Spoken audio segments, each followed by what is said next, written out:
Teachers,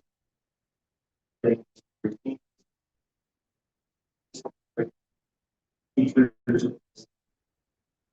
going to class, trying to teach our students what is right.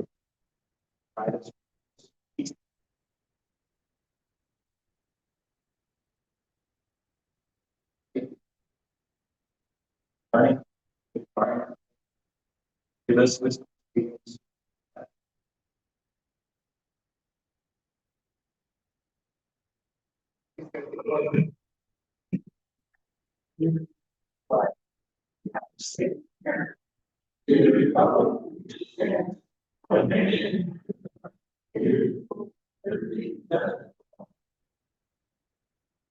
Thank you, sir.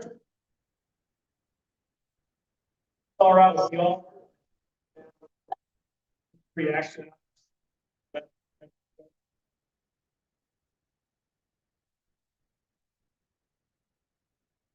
Is their budget. If you look into your budget, I mean, your, under your agenda, at the very, very back, I put two sheets back there. That one on the back of it is your budget amendment. Well, there's a staple packet and then there's a single sheet by itself underneath that one. And that's the budget amendment. I got one budget amendment. If you'll look at the gray box on the top of that, where it says budgeted amendment and balance. And if you'll look under the amendment column and if you'll follow me down, I'm going to do a budget amendment to increase the state revenue, estimated maybe around $100,000 extra we'll get this year.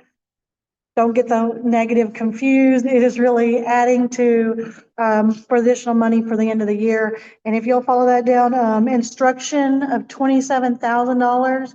I'm putting that in the high school and elementary curriculum for any last minute kind of expenses. Added 5,000 to school leadership, campus travel, adding kind of there. You'll see a negative 19,000. And we discussed this with the last board meeting about health services. That's for our Medicaid expenses. We don't do that any longer. So I moved that also to instruction. Put more money there. The 8,000 is extracurricular. That is for a new, I think we're going to pay it this week, AC for a trailer. And then 79,000, was done at the very, very beginning of the school year. This is for our stage lighting to cover those expenses. So I just spread the extra money throughout the budget that we're going to get.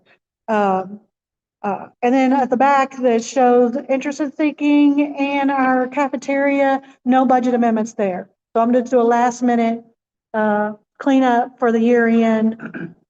We'll start September next week. So any questions on the budget amendments? That's for stage lighting. We did it at the very beginning of September school year. We did it over at the auditorium. Remember that? We're going to have for the Blood Act play, and we didn't budget for that. That was just to increase it. I had to increase it, if you remember, the last budget board meeting in 1st of August, because we just had so many repairs and everything coming out of there. Lots of air conditioning repairs this year, and it's kind of pushed it over. So I just have enough cushion in there. Yeah, I got a lot of cushion in there for anything's going to happen. I mean, I sit down with Philly and I think it could be like $60,000 from now into a couple of weeks, crazy enough, year-end stuff. So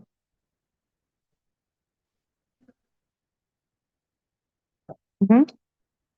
Well, you know, September will be lovely audit at the end of the year, so fast and furious month.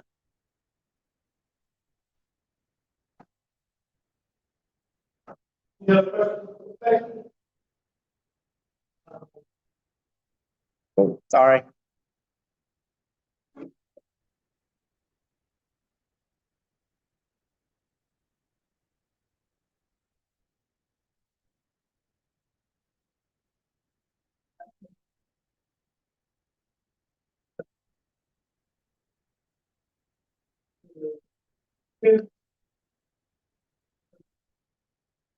Now, if you'll grab that packet, that staple packet, um, it's no surprise there, it's exactly the same proposed budget that I brought to you the 1st of August. No different, balanced budget with 6,525,629 in the general operating. And then 279,784 in school nutrition and 335,000 in a debt service with a balanced budget on all three. No changes. Only thing I did, you know, at the last board meeting, we had, property insurance that went down 20-something thousand. I did drop that in our maintenance. I dropped that down, but I built a contingency in there, for anything extra. I just left that 20,000, extra air conditioner going out. That could happen any day. Any kind of repairs. And if something happens and I don't know, we need extra bus repairs, then I can bring that to the board meeting next year. We can take it, if we didn't need it there, and move it somewhere else we needed. We used to do that last district and we had to use it somewhere. Something happened, you know, if we needed extra, more repairs here, something happened over here, we can take and move that contingency for an emergency, any kind of expenses we needed at the end of the year. Any questions on the budget y'all would like to adopt?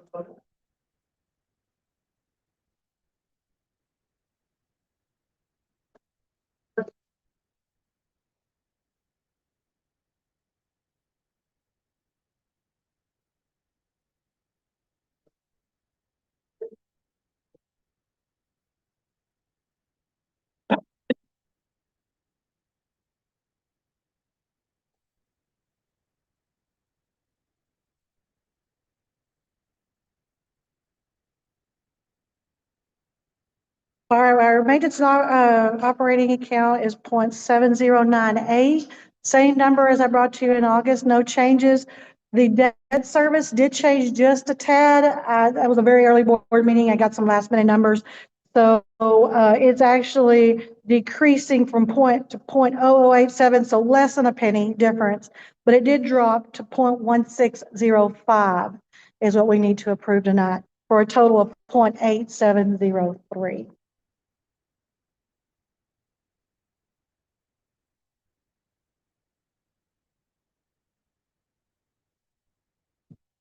Do you have the notice of public meeting in there? Or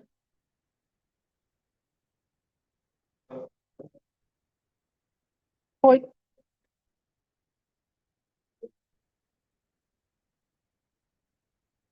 0.8703 should be what we adopt. Wait.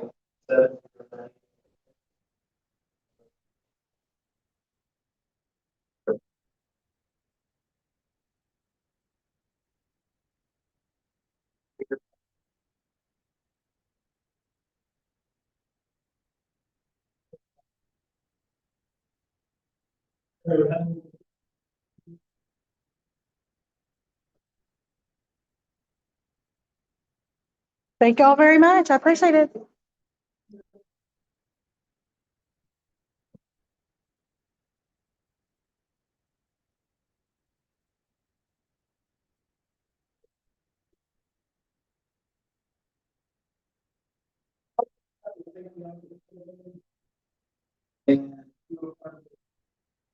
Take the team. After I completed the survey, the TEA came through with the walk for the big audit.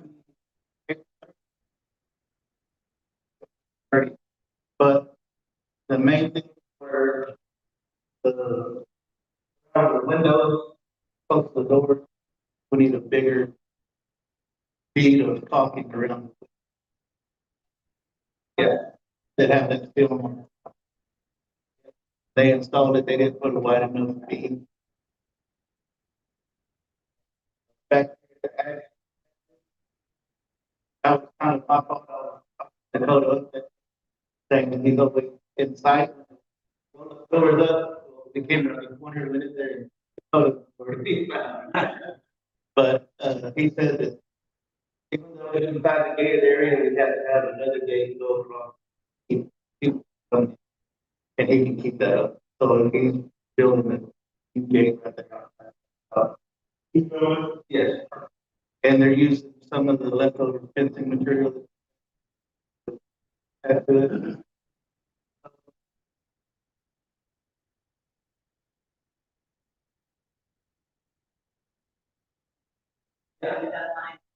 Yeah, we have, what is, and he said it don't have to be completed by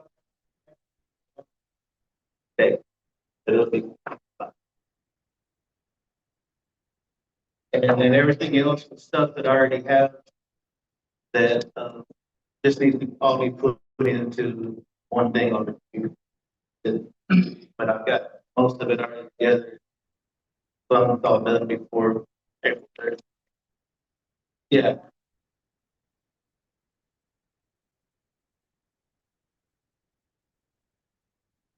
Yes.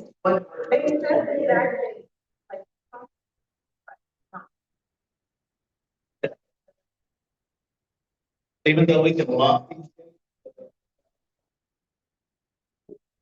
We're putting it right from the building to the gym, right here. It's right there. And you know, it has a big roll-up door that goes through the action. Well, that's where the kids go in. And it,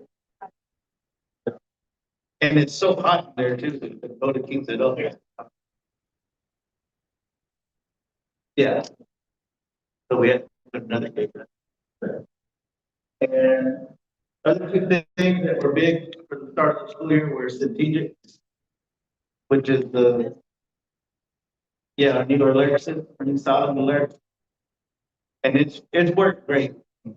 They, he, his, they're gonna wear out their battery. I don't know. But it's like, they'll hit the button and you have 3 or 4 people there in no time.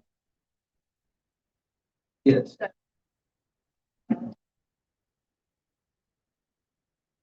But like a fight in the classroom, they'll hit it 3 times. They got it. I just forgot if I did. And it'll show up what classroom, the classroom number, everything will come up on your phone. So if you push one, it comes up. Everything, everybody on your phone. And if you're at your computer, it comes up on your. So the stroke that like.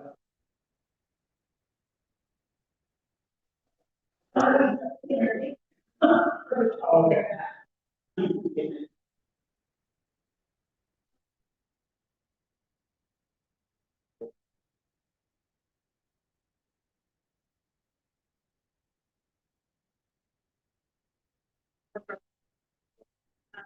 Here, get inside, walk inside the worst, walk out. Evacuate it. But. Walk out. A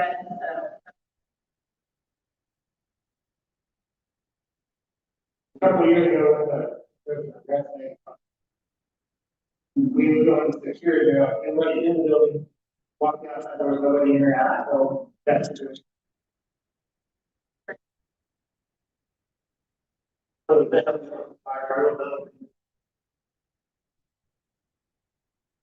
And everyone has a standard protocol. And everybody at Jones County has, is on that. They're still not.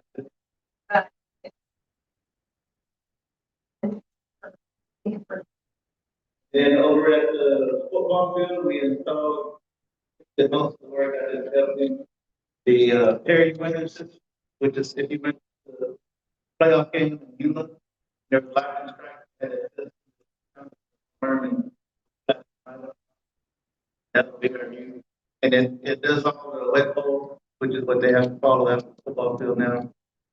Get above a certain temperature, and you can only practice for so long and then rest for so long. But instead of having to send a runner every 30 minutes, now they can just look at their phone and it'll tell them what condition we're at. We decided to use some of the things for.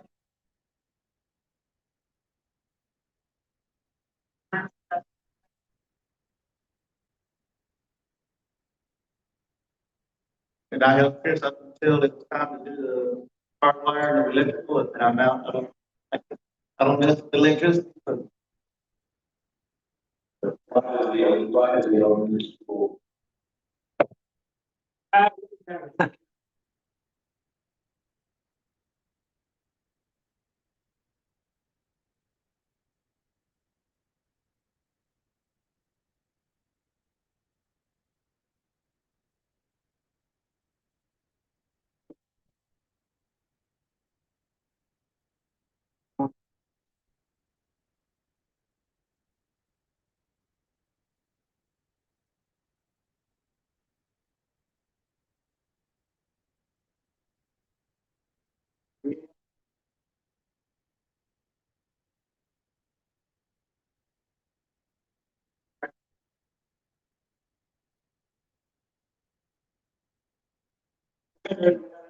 They don't speak.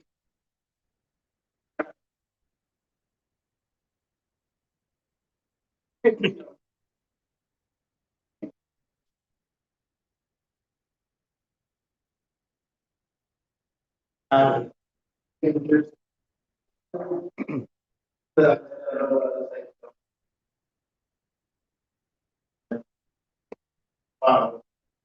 Audits and the. For the note side. So. Clean that. Side, Yeah, so when, like, in that medical emergency, we just both on.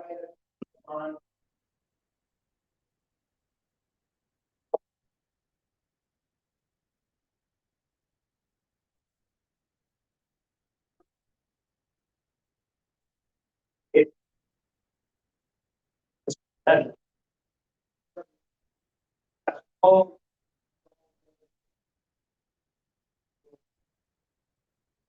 Something like that.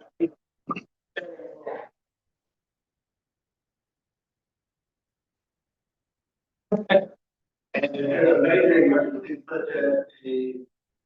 And that's. Whoever told us or see it first, they just keep pressing. Everybody, law enforcement.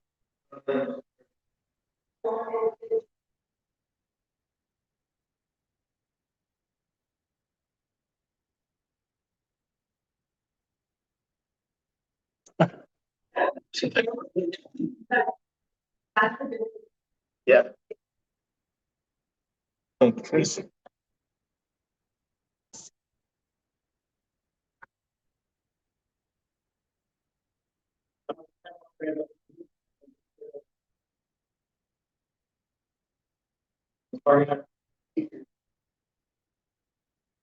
It's close.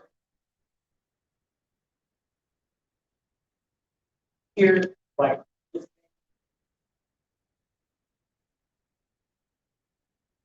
I mean, who won?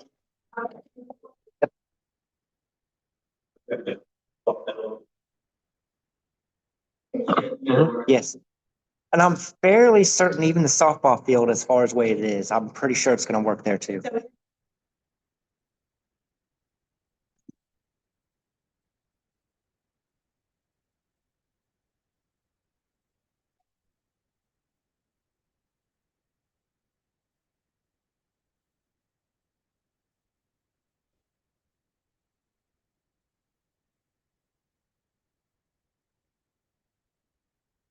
Get it back. Get it right. This one right here. We can put. They're gonna figure out a way to get to that. Send their.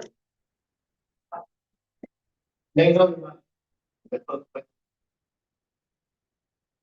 Where look at the most. Get as far back. We've got expanded metal. I think it's very bad. Yeah. Yeah, they're going there. Oh, you know, time, you just.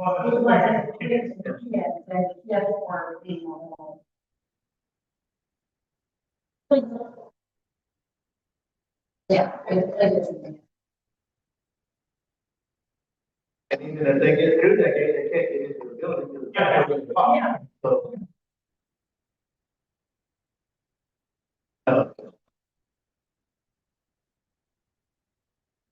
Like, sir. Thanks, sir. Thank you, Tom.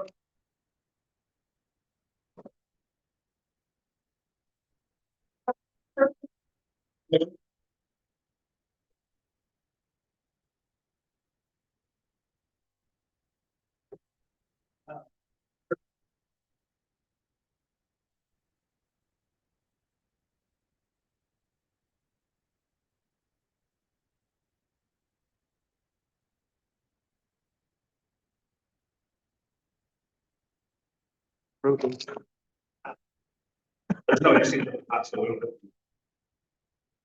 My dinner. Just.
Internet.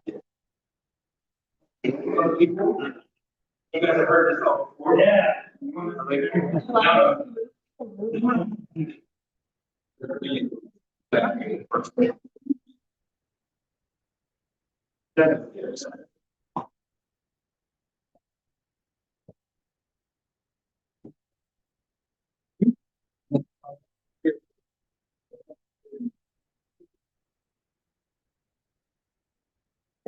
Thank you.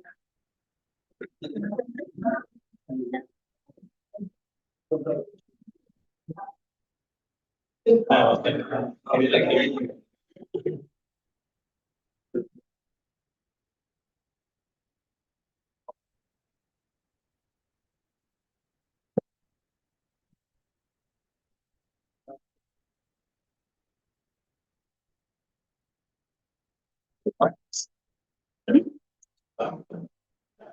like it. But I wanted just.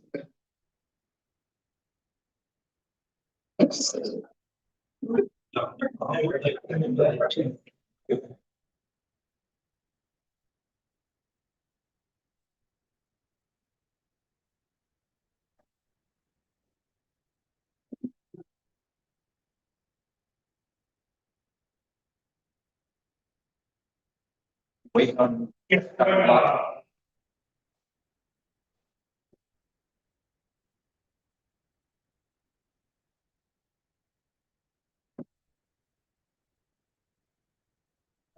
don't want to be awkward for you.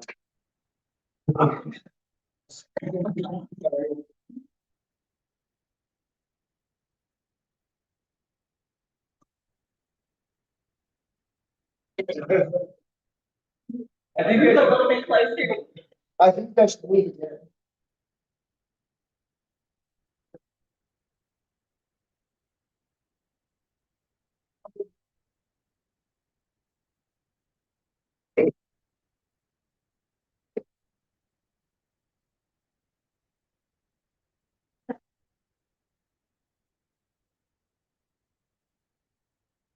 All right. All right. Dr. Block, President Gruber, members of the board, good evening. We're excited to be here. It's an exciting opportunity for Hamlin. We're honored to be thought of and considered for this upcoming set of projects. So a little fun tidbit in at the top. You guys are all in a Huckabee building right now. So this space, the pipe, I heard in Huckabee, our origins are in Andrews, Texas, before we moved to Stephenville and now have our main office in Fort Worth. But you know, we cut our teeth and grew up in small West Texas towns, so we're excited to be here to be a part of the Hamlin Collegiate bond planning and architectural design process tonight. My name is Brian Green. I am it's a little further there. I am managing principal of our Fort Worth office. I've brought a team tonight for you guys to be introduced to and meet that are a really exciting group of talented professionals, a ton of experience and a ton of passion about K-12 design. Marcus Rodriguez will be our principal in charge. He will be your main point of contact, architect of record for all the design process, and guiding you from bond planning, campaign, pre-design, all the way through ribbon cuttings, warranty and closeout, and construction administration. He's a fabulous technical architect with a ton of experience in this industry. Also with me tonight, Dr. Lane Ledbetter is a retired educator and superintendent who is our planner for this project. He will help you guys shape your unique instructional delivery to a new facility and help fashion the way that you guys deliver education into a space that suits your needs. Also with me tonight, Casey Cat Stevens, 25 years at Huckabee, and in that time, K-12 educational design. So he has a fabulous career and a tremendous amount of experience designing facilities that ISDs need of all shapes and sizes. Arena Blake, Client Communications Director. She is going to be helping you guys craft your message to the public and supporting Cumming Gallagher in that process as well. She has not only experience in passing school district bonds as part of Huckabee, but as a PR communications staffer and leader in different school districts across the state.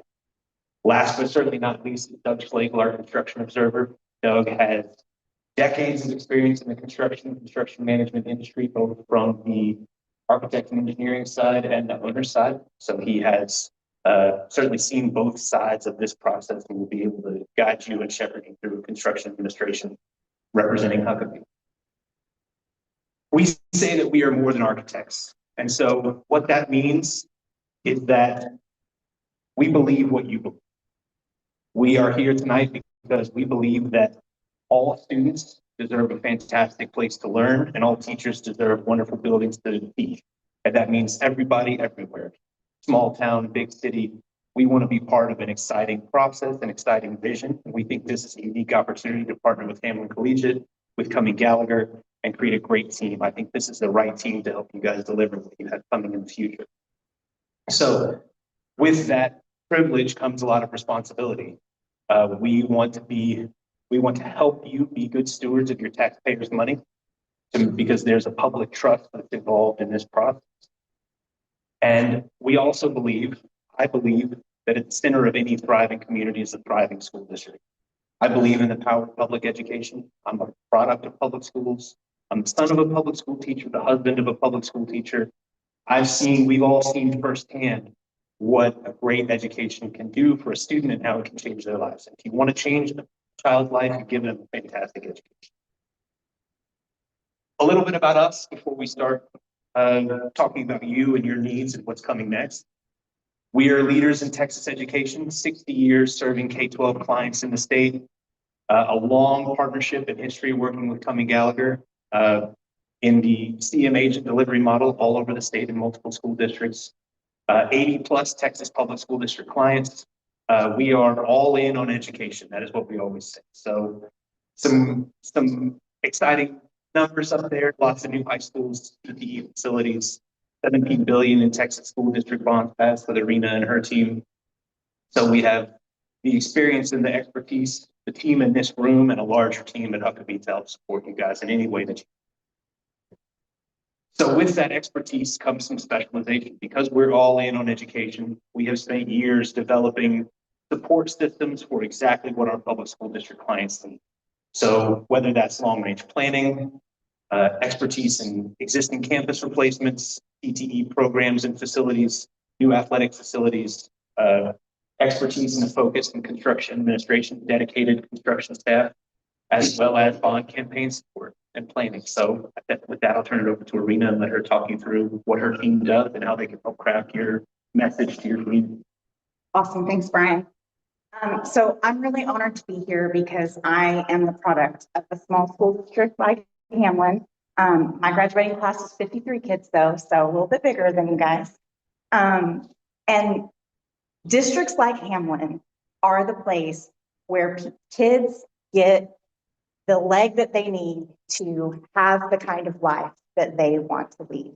And I've experienced that firsthand in my own life. And so I've worked with districts of all shapes and sizes, but to me, districts like Hamlin, communities like Hamlin, really, really, really impact students. And this is my favorite kind of district to work with. So a little bit about our client communications team. We are a full service communications team that helps with bond planning, election support, for your informational campaign, things like that. Like I said, we've worked with districts of all shapes and sizes. And in the past 2 years, 100% of our clients have won their election.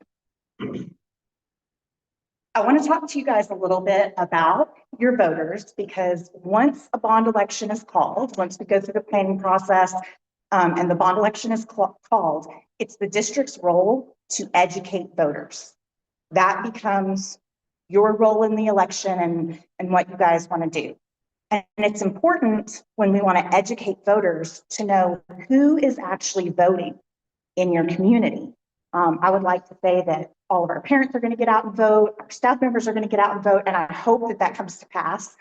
But we know that historically, if you look at the voters in Hamlin ISD, all registered voters, if we look at the age groups that are 50 and older, you've got 54% of all registered voters are age 50 and older. So they maybe don't have kids in your schools. They don't have a connection to the district. They're not watching your social media. They don't know what's happening in the classroom, right?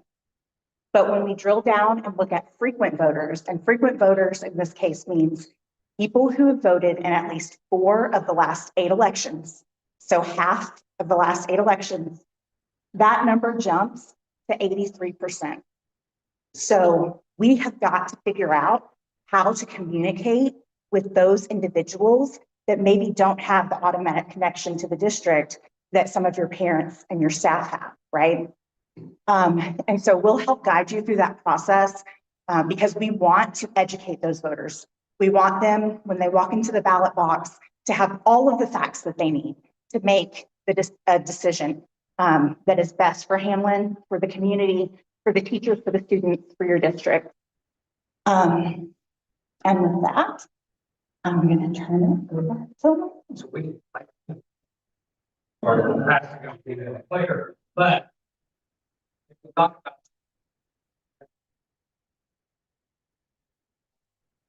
can you move it? But before I get into that, I want to touch on what Brian said. 30+ years of public education, last probably 12+ of those were in some kind of schools and 2 districts here in the state of Texas. But a big part I want to share is that he's not. I was not a employee of other people. So when this team talks about partnership, coming alongside, being present, being there, I think it's having 3 different districts. So I know it sounds a little bit strange, but I'm an employee now, so I'm a little bit biased, but at the same time, I wouldn't be working for this firm if they hadn't done an amazing job for me in the districts that I'm in. So I can speak to that. The next part, the planning piece, is what I get to be a part of. So this is really depicts our philosophy of planning. Point. You'll notice there on the red circle there, the left-hand side, that's really all, everything that goes into the facility. Your architecture pieces, the plan, layout, floor plans, and those are all obviously a huge part of what goes with this. On the other side, you'll see the educational design, and as a team, from a Huckabee standpoint, and that's why we was educators. And we're because Huckabee values the vision, direction of the educators, but want to design a facility that will enhance that. So we believe that on that side, on the education side, when we understand your vision, your direction as a district, and honestly, y'all are well ahead of most districts. When you look at what you're doing from the collegiate aspect, look at what you're doing with your instructional rounds, and doing the things, your expectations, research, all the stuff that you're doing curriculum-wise, y'all have that fun. What we have to do is understand the vision 5, 10, 20 years down the road so that we can then keep that at the forefront when these guys start designing, building a facility that's going to be here for the next 15, 60 years to serve this community well during that time. So I love this. Part of my background is instruction, so I love getting to play a part in that and helping guide the community and staff develop that vision for the future. So we believe that where that overlap occurs, when that building truly enhances what's happening educationally, that's where the magic happens. And that's when it's really going to make a difference. We get to keep that in front of this entire process as we go through. You can imagine the planning process. We're going to do a lot of listening, technology that we utilize to help gather that data, guide, and that whole translation part comes in. The designers, everyone else, amazing team to make sure that your vision is there throughout the entire process. We don't do something that you and your community don't expect in your facilities. We'll work obviously anywhere from additional education all the way up to transformation. We've got a lot of different facilities in each area. But I look forward to working with you, look forward to working with your community and your team of us understand that vision.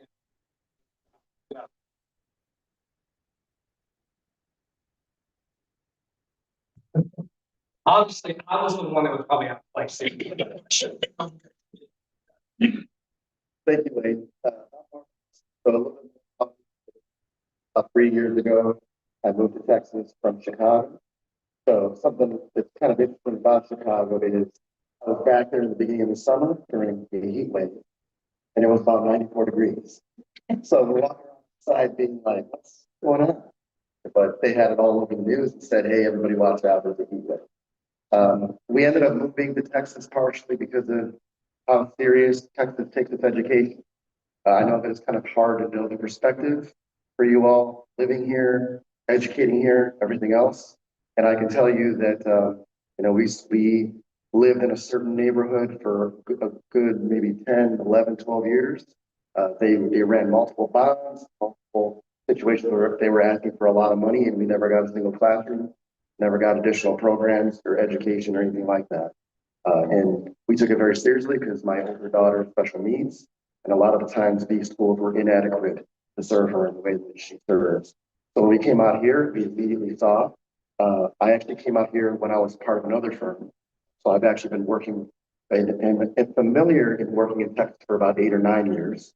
So longer than I've been at Huckabee, but realized how serious you guys all took education, especially when we would drive by the football stadium to be like, are these collegiate stadiums or are these really high school?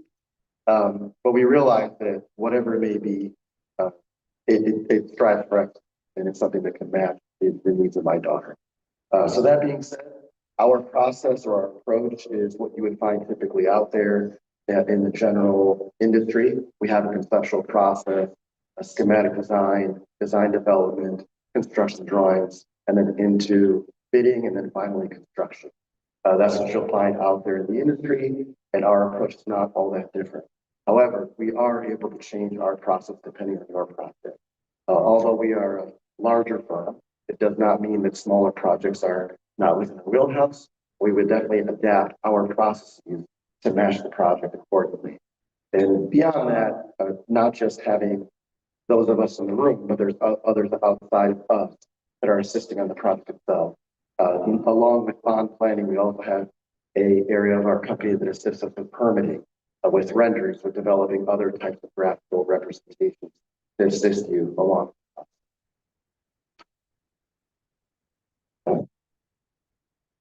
Mention. Good evening, my name is Doug Schlegel. As Brian indicated, I've been in the construction industry for 4 years now. You're 40. I started when I was. But that's my role as I'm. You will see me in blue jeans boots and safety vest and a hard hat, goggles. But behind the scenes during design, I'm telling Brian and Marcos and Casey what they can and can't build. I'm a builder by training and education. I spent 25 years as a builder, construction management side, that's 15, doing a lot of consulting work with things. So I'm going to be dedicated to this project. I'm just a short drive down the road. I'm not. So if there's an issue, you call me. I have no problem being here every day of the week. Being in the dirt. I was 4 years old. I played in my sandbox with the Tonka trucks, right? And that's how I got interested in construction. So all that stuff aside, seriously, my job is to make sure that the investment that you're making is being done correct, it's being done on time, so that when you're ready to take the keys from the contract, you can walk in and say, wow, they did it well, they're right. That's my job.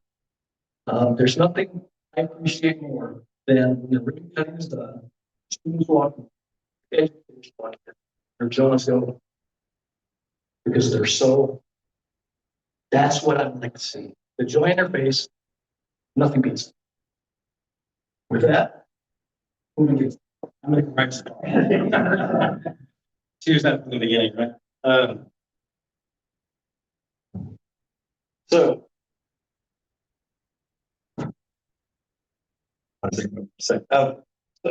I like to say that I have fun.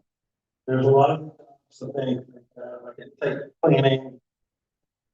I get to take planning. I take all the information that we gather on meetings and track to community members or district staff, whoever we need, and really all need to make input in these facilities. And I get to put a literal pen and paper and start to make your visions and your dreams and start to become reality in graphic. I think that's where being more the art kind of oriented architect, student design architect, that's the fun part for me. Seeing it comes along. I think that's the fun part. We all maybe start to really see all the thing together, really start to take shape. And one thing, after 25 years of doing education and in the same firm, nothing changes from the size, big, small, doesn't matter. It really all focuses down onto that one project. What's your issue? What's your problem? What are we trying to solve? And that solution, finding that right solution is the same no matter what the size district that you're dealing with or what the problem is. And when I say that, it's got to be a functional, it's got to be efficient, and it's got to be thoughtful. And thoughtful being kind of the main word is the fact that it's going to really tie into everything that the district might need and everything the community needs. And so it's going to tie into both. And that's the thoughtful part of it, not just the fact that it functions as a building and efficient, but really what you want and need. So this is a 3D graphic that really shows the campus in question, right? We got Iverson on the right, got the cave, or sorry, the 612 building, the auditorium, the newer gym, track up there, and track events that kind of go off the property a little bit. And then we have the football field and then rock field that you see here. And so this shouldn't be anything to go. But what this allows me to do is analyze your site. To put these together, I want to know about your site. I want to know what there is. What can I find out? What will be my parameters going into this? And then what will, will there be anything we run into that's either an opportunity or an issue we need to solve? And so, the first thing really that we, looking into this is, Rockfield, WPA, rock wall. And how unique that is, not one of the first I've seen actually that kind of has that around, athletic facility. Looking at it being 1936 when it was built, one of the first things that was built on this site before the rest of the actual campus. But and then the football field, how that extended after that. So another thing we looked at is the fact that the entire campus is in floodplain A on FEMA. Now, after finding that out, I did talk to one of our engineers and really, to go forward with that in order to kind of solve that issue. We've got to really do a survey. We've got to do a further study. What flood zone A means is an undefined area. And so what that study that we would need to go in and do would really be to define what that area is, and then also define where our base elevation needs to be in order to be out of it. We're also in ICT 500 area for shelter. And that has to be out of 500-year floodplain. And so that 500 shouldn't be much different, but really knowing those things that we need to kind of tackle before we go into just the overall design, it kind of gets us ahead of the game, right? And so kind of going into those, we would also run into what they say, kind of how do we address the issues downstream? Once we do the improvements, what does that start to affect? That's the second part that we plug into that model that allow us not to affect our neighbors, right? And really get that drainage correct and how to mitigate what that problem is with the floodplain. Here, really just kind of, when I look at the site, I know you don't have conversations about, what might come together, how it might look, what are the best kind of ways to look at the site. And I think obviously we see the buildings that can go away, the buildings that would stay. And then what that green area really shows you is what I would consider your buildable area. We obviously know that the easy solution is that we got all our athletics there, we'll rebuild and we will reconnect. That's probably, I guess, the way right is. But I would like to, obviously with input from y'all, go through what has been thought of, what has been thought of, and start to give those iterations so that we kind of spun every idea that we can to know that we're really getting that really kind of composed campus feel that works together and not, and just kind of right out of the box, just what's obvious. And that may be, otherwise we would know, really that we've gone through every iteration, make sure that really was the right one for the community and y'all, we all agree on. And so this is you see the line right there. That's kind of the line of the plane right now. So we have this one little corner out of this. But, I think we can maybe put a band stand up there, but all in all, it is something that obviously can be mitigated. We just need to get in front of that. And I think getting that ahead of it will allow us to know either, how much that would need to be, is it expensive, or, is it not that?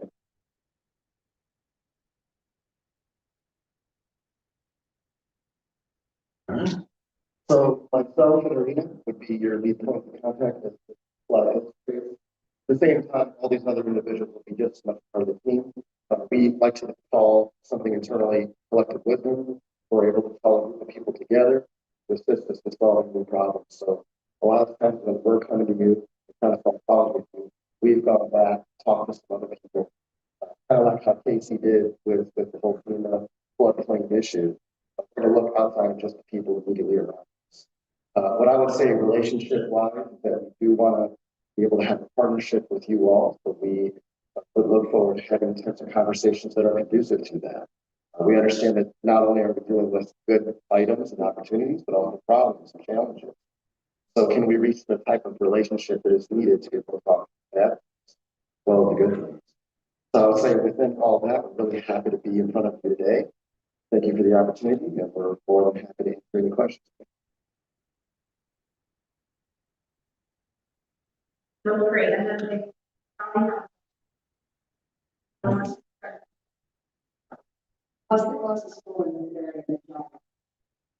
We've done Fund. So right down the road in Abilene, 2 new elementary schools, as well as the lift, their CPE building that we toured many districts through. We'd love to take you guys there and let you see some of their facilities. We also did the new press box at Shotwell Stadium was part of that box as well. Yeah, the yeah.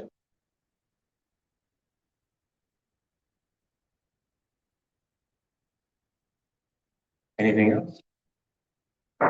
The two of you are located where? Us two, for the first man, yes, ma'am. Uh, Only a phone call away though. I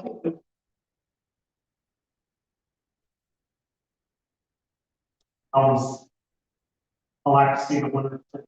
Mhm. What do you see that some of the hurdles? I don't know, if you weren't really part of that, well, with their area.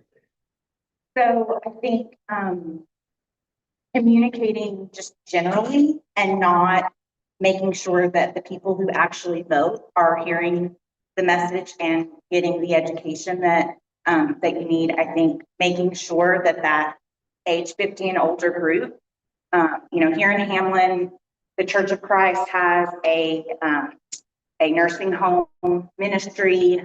They have a food pantry, utilizing some of those things, the senior center, the nursing home with, I think it's called Home Place Manor. Those kinds of reaching people in those kinds of areas because they're going to vote. But then also making sure that it is a true partnership between the community and the district to get to the projects. I think when you work through the bond planning committee and you bring in citizens and you build that education, the successful districts that I've worked in where maybe they failed an election with another firm and then we came in and helped them. The most successful process is truly building those community advocates through that bond planning process and the education process. It's been 20 years since you guys had a bond election here. And so ensuring that a lot of things change in 20 years. So ensuring that your community is up to date on school funding and all of those things, making sure those advocates know that information and then they can share it within their circles of influence. Does that make sense? Because those community members can go out and sell the bond and advocate for people to vote for it. Obviously, the district's role is informational, so that's a big part. Our buildings are pretty old.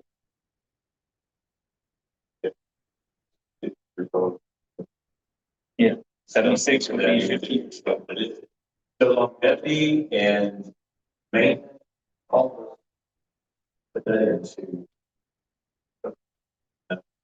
things that are rare. So I think the experience in K-12 architecture plays a big part in this. We understand that not just in Hamlin Collegiate, but in any school district that's building a new facility, this is, like you just mentioned, it's a 50-year decision. These are facilities that are going to be designed and utilized for 50 or more years. There are plenty of districts that have facilities and buildings that have been in service longer than that. So designing with that kind of longevity in mind, we've got experience in this world, in this realm, in this project type, knowing intensive constructability reviews, our internal quality assurance, quality control, we call it QA/QC, our internal QA/QC processes. We have veteran architects with a lot of experience, specialists in envelope design and roofing that work for us, that review and we say redline our drawings. So that's as critical a tenet of who we are in creating quality documents so that you guys can have a building that's durable and got tremendous longevity.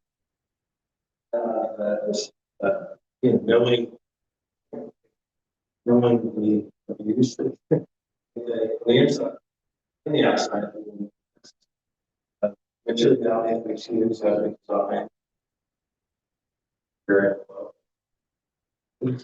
The materiality, the lessons learned and learned about big reasons of all types. Or best is you. But this is how it ended up, how the building came designed up front. Second. And that. You know. It's the, but just going with it. So, just kind of. No, we all get together, to the presentation. There's always one thing that, when you're looking at this, that sticks out to y'all. That's gonna be a big. Did anything stick out to y'all? You were looking at this one. Y'all like the presentation you get, the voter turnout, that's concerning. Was that one of the things that I heard that y'all saw when y'all getting together to do this presentation? For me personally, yes, I think so, but that's not unique to Hamlin. That happens across the state of Texas. The older generation votes, and they're the ones who make the decisions. And so, making sure that we find where those people are in Hamlin and educate them, I think, is super important. And then, like Casey mentioned, mitigating kind of the neighborhood, as we elevate the project, mitigating the downflow, I think. So community concerns, I think, are another thing that we want to be sure that we address and hit and face head on, find out from the community what are their concerns and how can we mitigate those and what can we do to educate the broader community about the projects, the needs, why we chose what we chose. Those kinds of things, I think, are going to be a hurdle, but they're not, what's the word I'm looking for? We can overcome those. They're not insurmountable. That's the word I'm looking for. And I'd agree with that assessment wholeheartedly, because there are certainly things that we're going to have to navigate with the site, sacred or elements that we want to keep within your design and floodplain. Those are challenges that we face and work our way through through any design process. But that first step out of the gate, crafting a message to your community to help you pass a bond, is we don't get to do any of the other stuff if we can't help you and Tommy Gallagher do that. So I think that's the obvious challenge before all of this. All these program, but we have a huge other component of our completed model that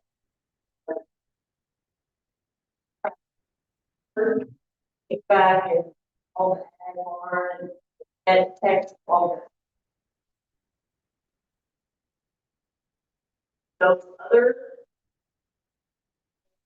follow-up questions, how us decide all those into one thought. I'm going to take that. As far as like what's on the TD programs, yeah, I mean, we've got a lot of experience with that. It's all by our years for that. So given that there are times that they learning, like I said, it's a lesson learning. I think we're going to do the progress.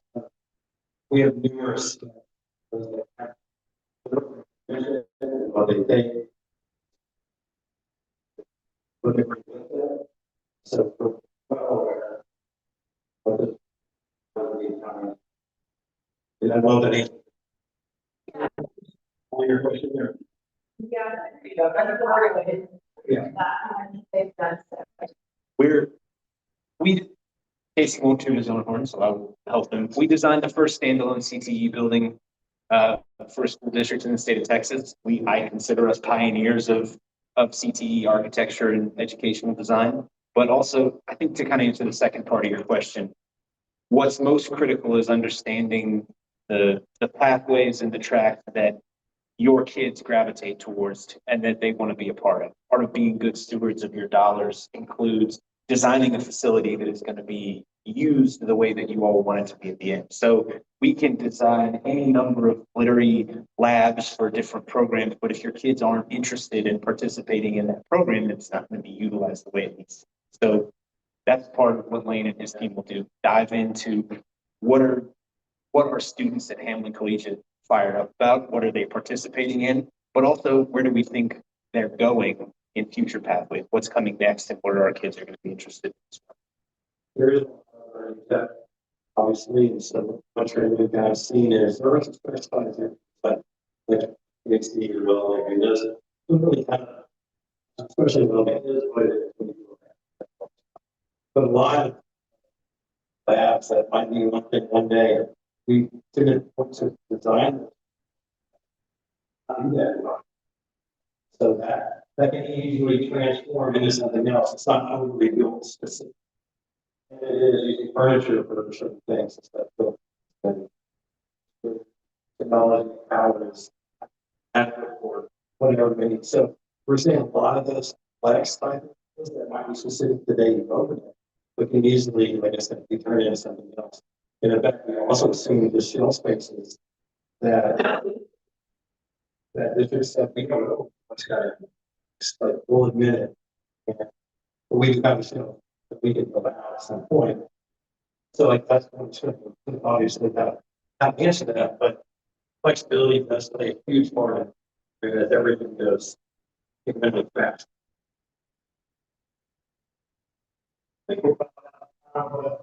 Thank you, Bob, for question. For the most part,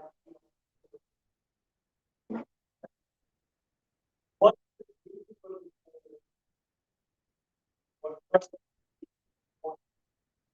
debate follow? So I think the question should, in my mind, the question should be, how are you, if you guys are, in your own words, we don't know what we're doing, how are you going to guide us along this journey? Because it is a journey with a lot of different steps as part of the process. And I think the answer to that question is, if you look at this team that's in front of you, look at our resume, we are, as I mentioned at the very beginning, we are all in on education. I don't know how to do anything else. There's a lot of kinds of architects you can be, and they're noble pursuits, but I don't know anything about banks or hospitals or car dealerships. This is what we do all day, every day. This entire team in this room is focused on public schools, public education, their facilities and their needs. And so walking down this path with you and being a part of the team that's going to help you deliver these projects, from talking to your community to design and construction, is what we do. It's what we're passionate. So I would say on top of look for expertise, look for passion for this kind of work and for the public school districts. I think something else that Brian kind of mentioned in his answer, if you guys are looking at this saying, we're not 100% sure what we're doing, are the people in front of you, not only one, individuals that match your personalities, but two, just as important, being willing to educate. So having the patience to be able to go through and educate. I say that because a lot of the times you can get someone who's very specialized in what they do or great at what they do, but they don't really like teaching other people. And they can actually get a little bit upset if they need to kind of draw themselves back and have the patience required to kind of educate someone else. So if you're looking at it in that sort of situation, then that is something that I would be looking for is this person going to take their time? I know that they know what they're doing, but are they willing to take their time to explain to me so that I'm helping them make that decision alongside them? Because although you should trust us doing, and if we maybe throw a decision your way and we advise you the decision, we still can't make the decision for you because you're ultimately the decision makers.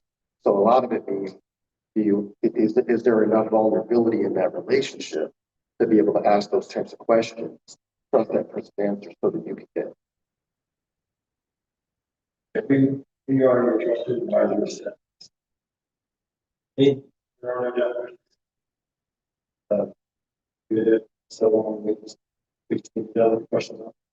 And, from a design standpoint, all really would be the environment. Like you guys. Push anything. I've gotten to the place to where I don't need, it's whatever you guys.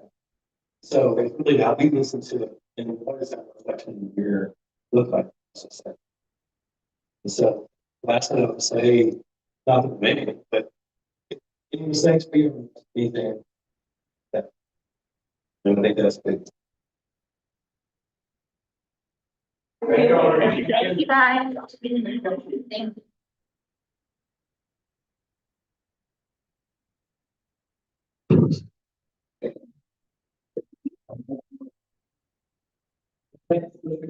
Thank you.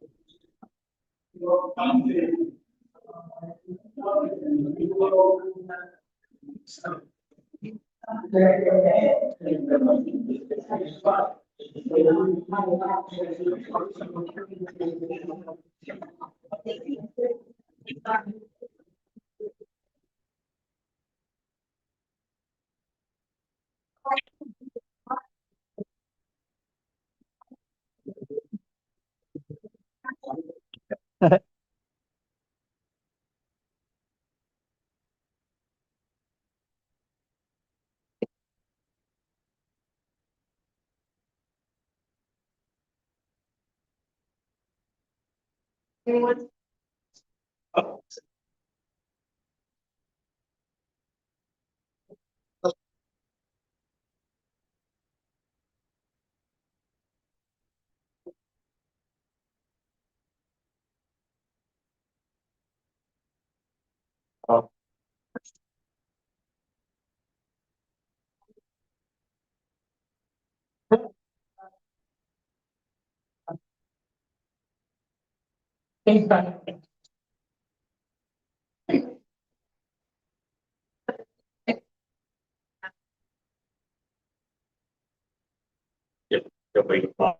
bring it in. So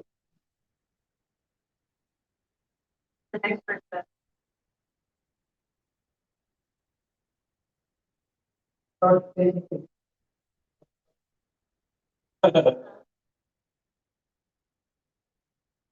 Don't mind. Yeah. Bye. Yeah.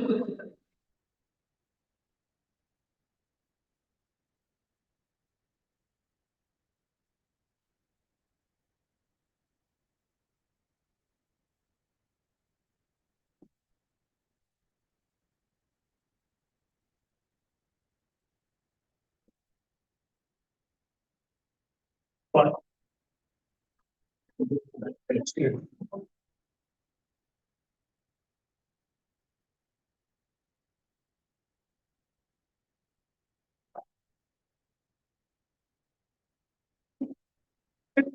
They can say, I'm not like, and I'm really like her.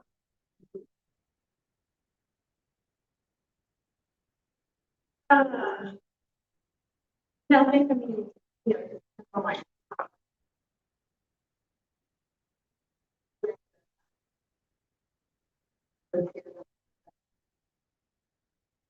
Thanks.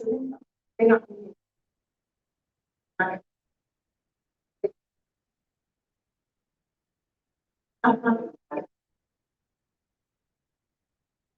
They don't stay here.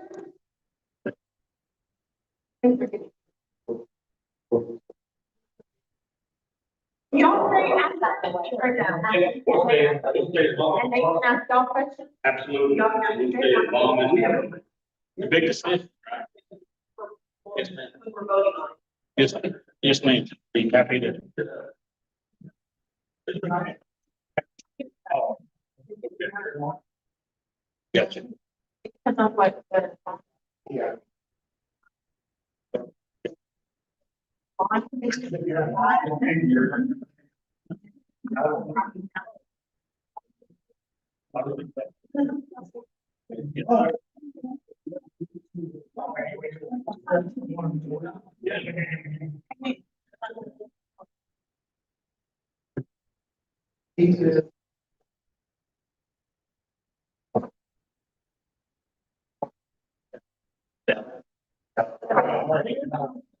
Yeah.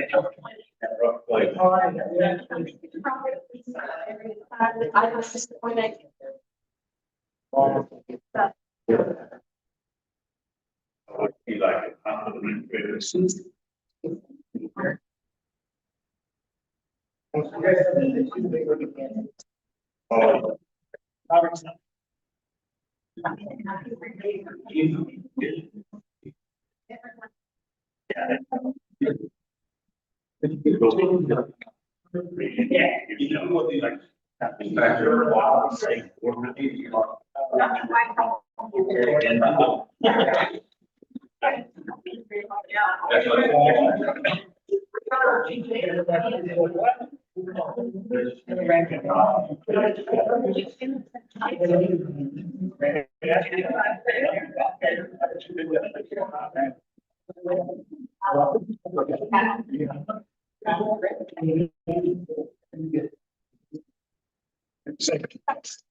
Right.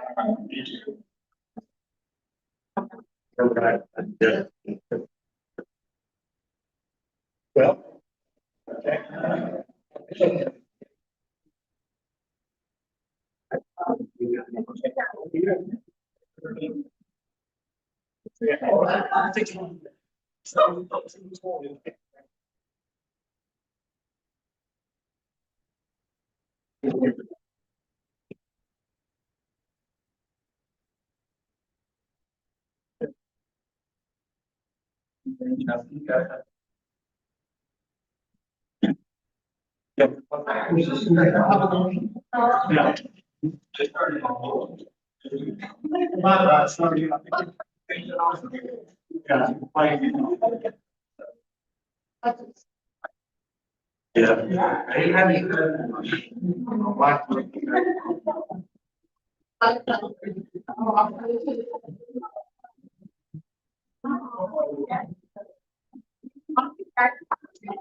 Sounds good. We will dive in. Great to be in Hamlin again. Thank you so much for the opportunity.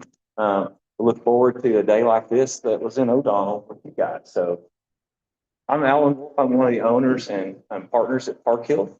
My specialties in facility assessment and pre-bond planning is what my team does. Did a facility, I actually left it on the corner. I left my prop. Did a facility assessment here in 2017, so I'm familiar with your buildings. But my team, one of the things that I do is bond work, and first one I did was in Brownfield, started with them in 2001. And so I've worked on over 60 bonds since that time. And so many in rural areas. So, Brent. Great, one year in market, almost 20 years now, and landscape architect. And generally, I specialize in just athletics, sports fields, stadiums, things like that. Generally, that's what I love to work on. I do a lot of other things, but that's my. That's Campbell. I'm actually born and raised down. Work in our outlook office is public here. Do all the stuff that we need to work on. Facilities, all parking and traffic maneuvering. So that's my expertise. I'm Tim Whitlock. I am a senior associate and project manager for Park Hill. I've been in the Abilene office for over 34 years. So this is my home, this part of the world. I work with school districts from bonds all the way to keys and the 1-year warranty. So I am probably going to be, it's late at patience a lot. So Don't tell that. Whoops. Just kidding. I'm Keith Bryant. They will not let me design or engineer anything because I spent 33 years in education, the last 21 as a superintendent. Grew up in Lamesa, was superintendent in my hometown out in East Texas, and then 11 years in Lubbock Cooper. My first venture to Hamlin, I was in middle school, and my dad and mom were friends with the Lamphere family here, and we came down and cut firewood all weekend. So I'm glad to be in air conditioning with you guys tonight. But I bring to the table, having been on your side, Dr. Block's side, and the administrator's side, as we work through this process. I'm going to facilitate a little bit. One thing about Park Hill, we've been in business over 80 years, 100% employee owned. So Brent and I are both owners of Park Hill. We have 50 partners. And so we are a regionally based company. You can see all the dots there. What's interesting about us is we didn't start in a big metropolitan area and kind of work our way out from that. We started in West Texas and moved our way up from there. And so many of our folks are from smaller rural communities. I showed a picture of O'Donnell. We have 750 employees, but our president is from O'Donnell. And his dad was the maintenance director there at O'Donnell. So that project's really special. And your project is going to be special to us as well. Over 60% of our work is with districts 3A and smaller. One of the great things having grown up through the company, we have all of the engineering and disciplines in-house. We have historic preservation specialists as well in-house. And so we've got a great team. The good thing is when Schiff is working with the team, he doesn't have to call somebody else to make sure that your project's a priority. It's a priority because it's Park Hill's project. And I mentioned regional focus. I know Kendra, you were going to speak to that. Yeah, so as you already know, we're in downtown. We live or we work. And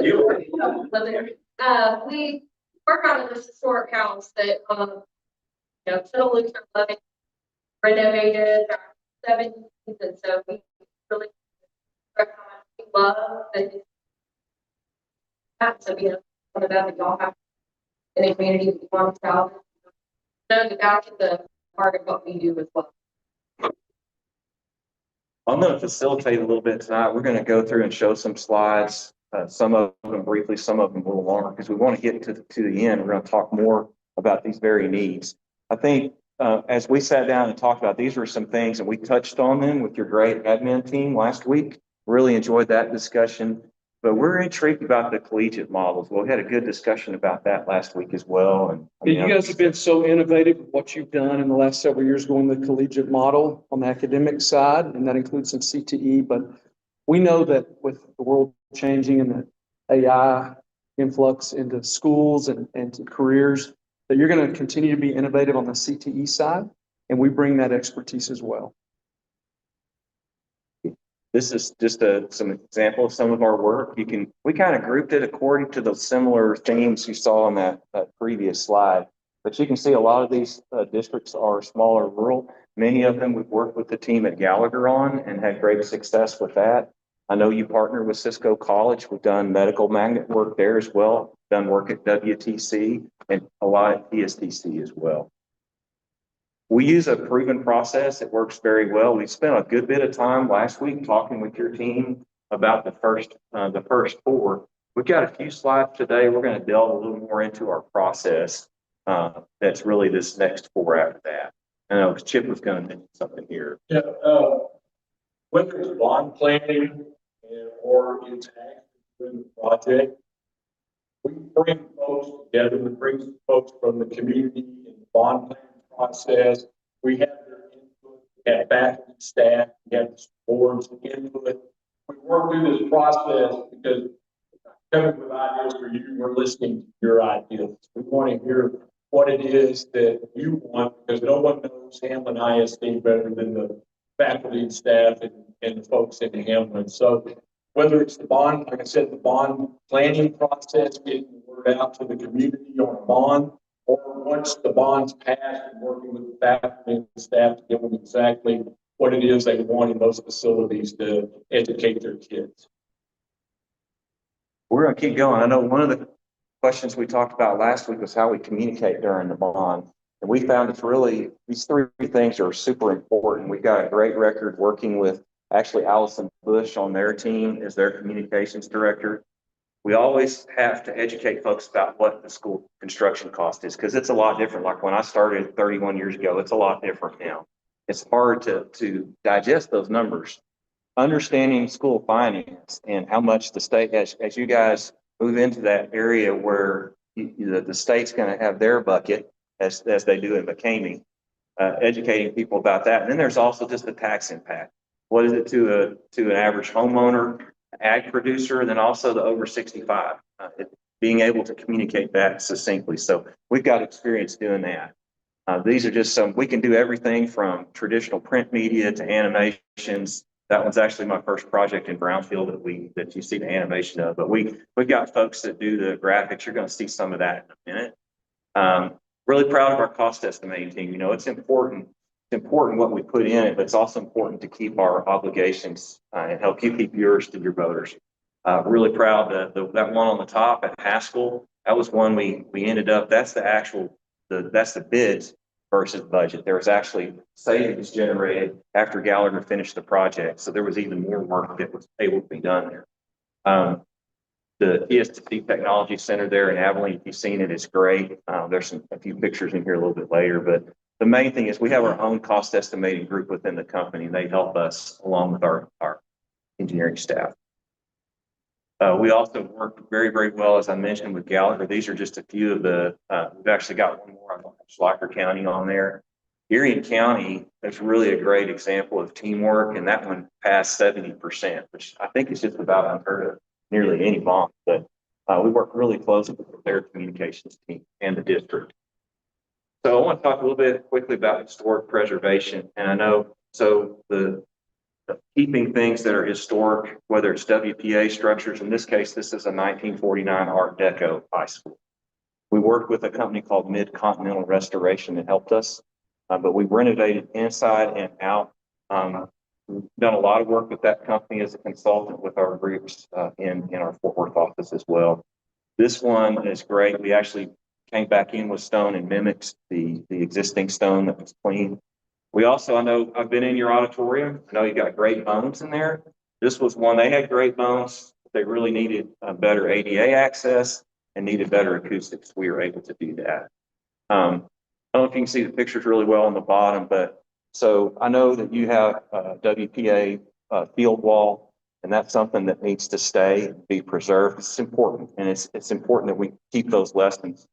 This is not WPA, but if you're familiar with Sol Ross campus, they have a ton of that WPA. That was basically what they did. They constructed things. So several of their dorms, even the Big Bend Museum is a WPA with rock. So when we did the Everett Science Building, which has a vet tech, by the way, I know that's something y'all were thinking about.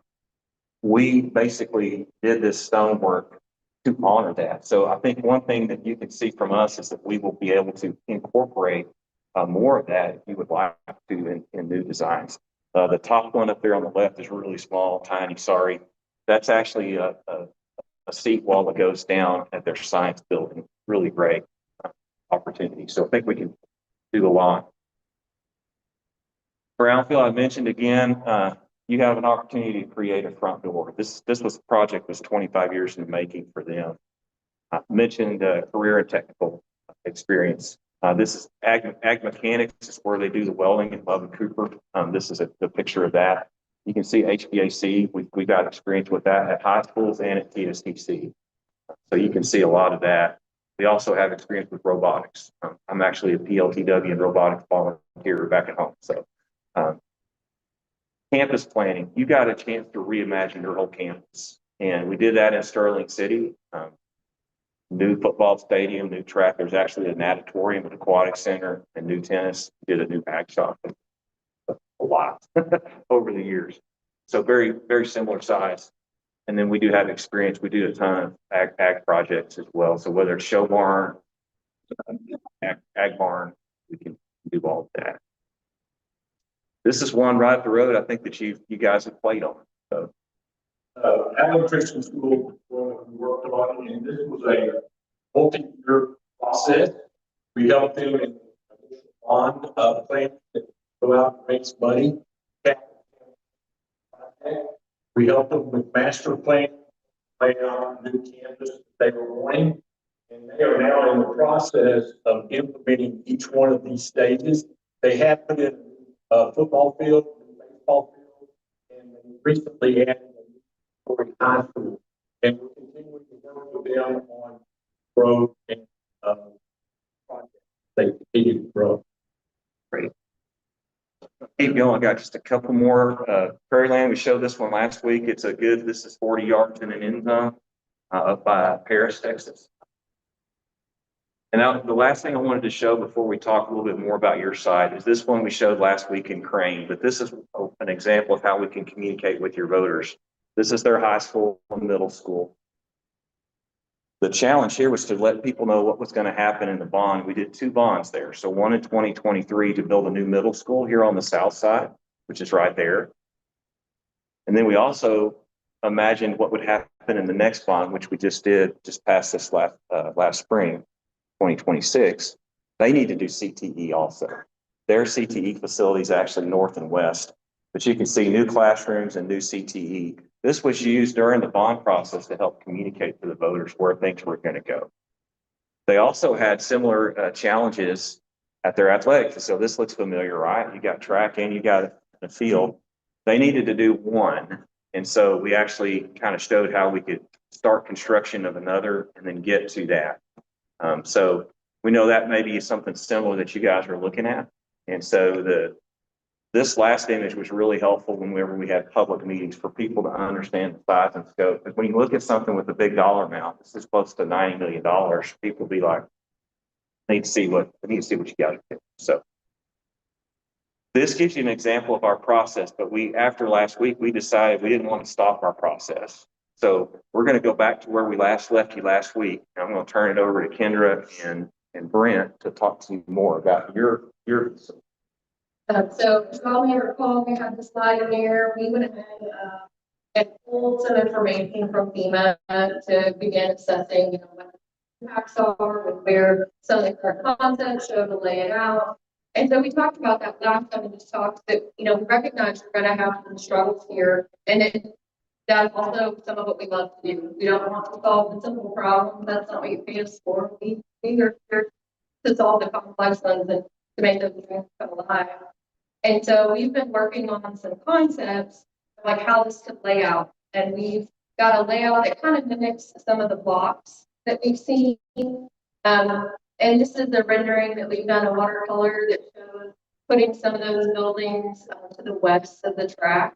But as you can see, it really begins to grow and begins to feed into that drainage way. So like we did, we began to pull our team together and start looking at what else could we do. So Brent, So, let me go back. The creek that runs right through here is really running kind of right through, some of your CTE and your ag parts down here. Building there is really just not going to be feasible. You're just not going to be allowed to do it because of just the flooding that you have. So we're trying to work with what you've got, and we took a shot at this one. Okay, what do we have? This is where we would want to put the study. We have to, I think that's where everybody would like to have it. We're thinking about, well, what else could we maybe do? So we said, okay, let's put it back. Let's get it back up on top. We're dreaming here, so, just not dream with us. We said, okay, may not own this, but is it feasible to move some of these buildings up on higher ground, flatter ground, where it's much cheaper to build? We still need to raise, the elevations of the track and the field. Right now, I think they said with under flood, they possibly be under a couple of feet of water. So you don't want to spend millions on turf and track and a stadium and all of a sudden have a 100-year flood and you're underwater. So a lot of those elevations will need to be worked at. The wall that's around the baseball field, also, we love it. That's definitely got to stay. But we thought, let's take that wall and maybe build it around the football field and come around the west side of this and actually use that as a diversion for that creek. So you can build up some of that field and take some of that stone, maybe see some of that stone on the south side. So as you're sitting there, you're looking and seeing that wall coming around and it drops off of that creek. So there's some ideas there that you can bring some of that stone back into the side. We'd really like to see, when we were talking about this last week, we were trying to figure out how do we get kind of a little pedestrian way, because it's a really nice view. Wouldn't it be awesome if your home side spectators could be up on a concourse and kind of look down the draw, but also be able to see the field at the same time? So we were doing a little bit of dreaming, and again, we're moving, but it's easy to move things around here, but we were really, I hope you see it, and actually the gentleman who worked on this, Preston, spent, he's not able to enjoy being able to talk to you about it, but we wanted to dive in and dig into some of the challenges that you have on site, but we know we want to honor that rock wall, and what an awesome facility to have that. Yours is in very good. I mean, I know there's some areas that need to be. Y'all have really taken really good care of it, so we want to be good stewards of that as your designer. I think another thing I mentioned is that we work with so many sports contractors. Somebody out there, get your door knocking on all the time. So we have worked on it with all. So there's pretty good things in this area. We raise it out, out where you are, it's drainage, you're gonna have problems with this. So a lot of the time, under where we here, so. I think we'll work out here, getting stuff correct, things correct, and then working with all the contractors long enough. I know some of the shortcuts they like to take, I don't want to take. So there's both fun bringing market as well. So we'll definitely watch those contractors. Thank you, Brent. Yeah, I think the one thing I just say about Brent is highly sought after. I think most of the fields west of I-35, he's touched it. He is the recognized expert. We're proud of that with our athletics team. Yeah, one more slide. Really, we want to be your planning partner, and you can see, hopefully you've seen some of the passion. You didn't get to see all of what Preston could bring in a presentation, but you got a little taste of kind of how our team, what it would be like working with us. So we're going to dive into the problems, and we're going to try to incorporate something creative that works best for you guys. We had a great talk with your administrative team last week, just about the educational delivery, like Keith touched on. So with that, we'll take some questions, and thank you for your time listening.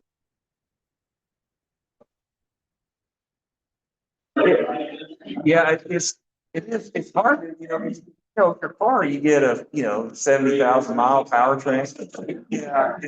Yeah, it seems like, yeah, it's hard to trade that, it's hard to trade the building in too. It doesn't turn over as much as a vehicle, but, yeah, oh, Chip, you want to start?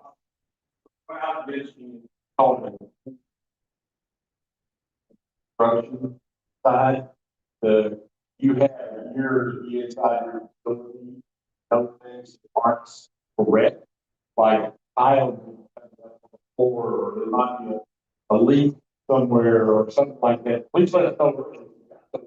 But during that 1 year, those things are covered by the general contractor that works on the project, the contractor, the subs that work on the project. They're still under warranty to cover that for a year for everything, not just parts, but the labor as well. So that's what we do. We'll end up doing a 1 year walkthrough with them, and we'll give you a notice that, hey, in 1 month, your 1 year will be up. Please let us know of any discrepancies or problems that you may have occurred. We'll walk through with them. We'll make sure those get noted and corrected for you before you're finally take full ownership of the facility. I think, Dr. Wireless, we may want to talk about kind of that process in construction. We have an electronic system that manages all of the correspondence during construction. So we also manage those warranties. But so there's the things we're going to try to note during that first year. And we're going to be here too. It's not just going to be you guys needing to find it. But we also keep track in catalog. I remember I had a call from Border one time. Hey, we need to change the sand out in our acid base. We had it submitted. We had it electronically. We had all of it. So a lot of those other things that have longer warranties, we're going to catalog all of that. We're going to work closely with the construction team. So there's longer warranties on all the materials, rooftop equipment, all of those things. So we'll help manage that as well. But that's what the 1 year warranty is. If that's that time frame, we're going to look to make sure everything is good before their final completion. So.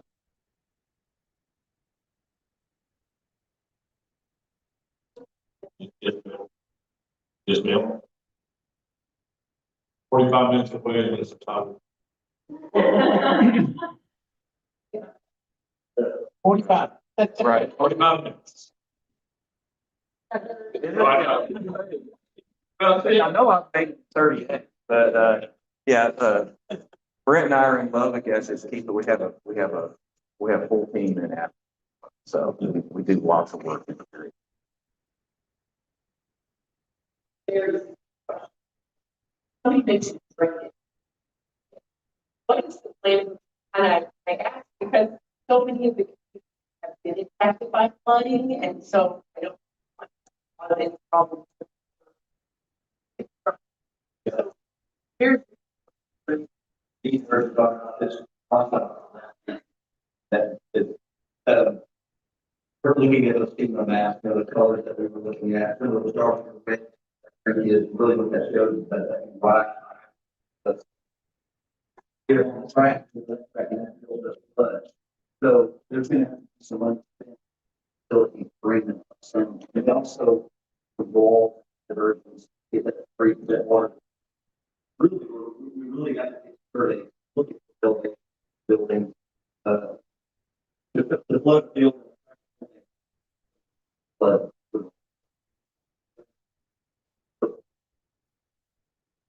base flood elevation.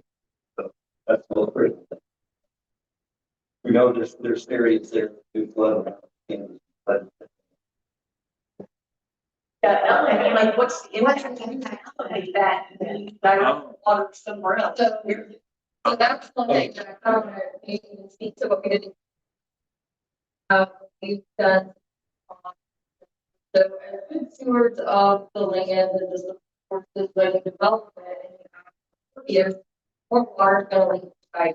So that's where we want to look at how can we slow that runoff down. Because like we talked about last week, if so many residents are experiencing that. So even if we're driving around today, we were talking about that, we're talking about next week, and last week talking about, some of the places where I would almost think that there needs to be some level of partnership, which might not happen with the city, but that some level of the creek needs to be done.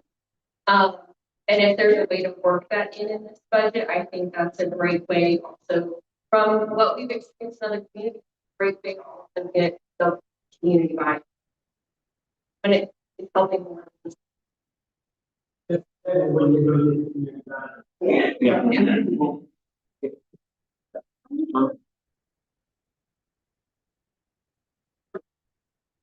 Yeah. So that's what we would go in and we would begin looking at is we pull in all those resources. So right now we just started with FEMA, but yeah, we then would look at the wetlands and where the Army Corps lines are. And then, you know, with this great data that FEMA has really started producing, you have a lot more good information. And so that's what we were able, this is a great example where we were able to go on and just kind of drop in and it will show us down at the bottom, those flood risks. And so we're able to look, and that across the city for the most part is done. And so I could drop a pin almost anywhere and kind of look and just recognize there's a block within the city that floods. Now, not the deep red, but you've got some areas where it does overtop. And so that would be what we would do. We've got a whole group committed stormwater, working with FEMA and all of those things. So we have no increase. Yeah, in Erie County, when we actually worked with Gallagher on, they had flooding, particularly over this two particular pieces of property. There had been things added, more impervious area, and they were just getting flooded with PIO requests because you're flooding my property. And so what Kendra's done, she actually designed a wall in two different places so that it slows the water down, slows the rate of runoff down. To where now a 10-year storm doesn't flood those two houses across the street. And as good neighbors, the school district worked. The school needed to close the road in front of their school. So as part of that, the school agreed to help with the drainage. But everything through town kind of runs that way. Just like, you know, there's some of this that we can, you know, like I said, we need to work to make improvements with the Corps of Engineers and the city. But Kendra did a great job of getting that balanced in Erie County. I think we're in the city too, so the Boston Spring Cross Road start backing up, maybe we can use this.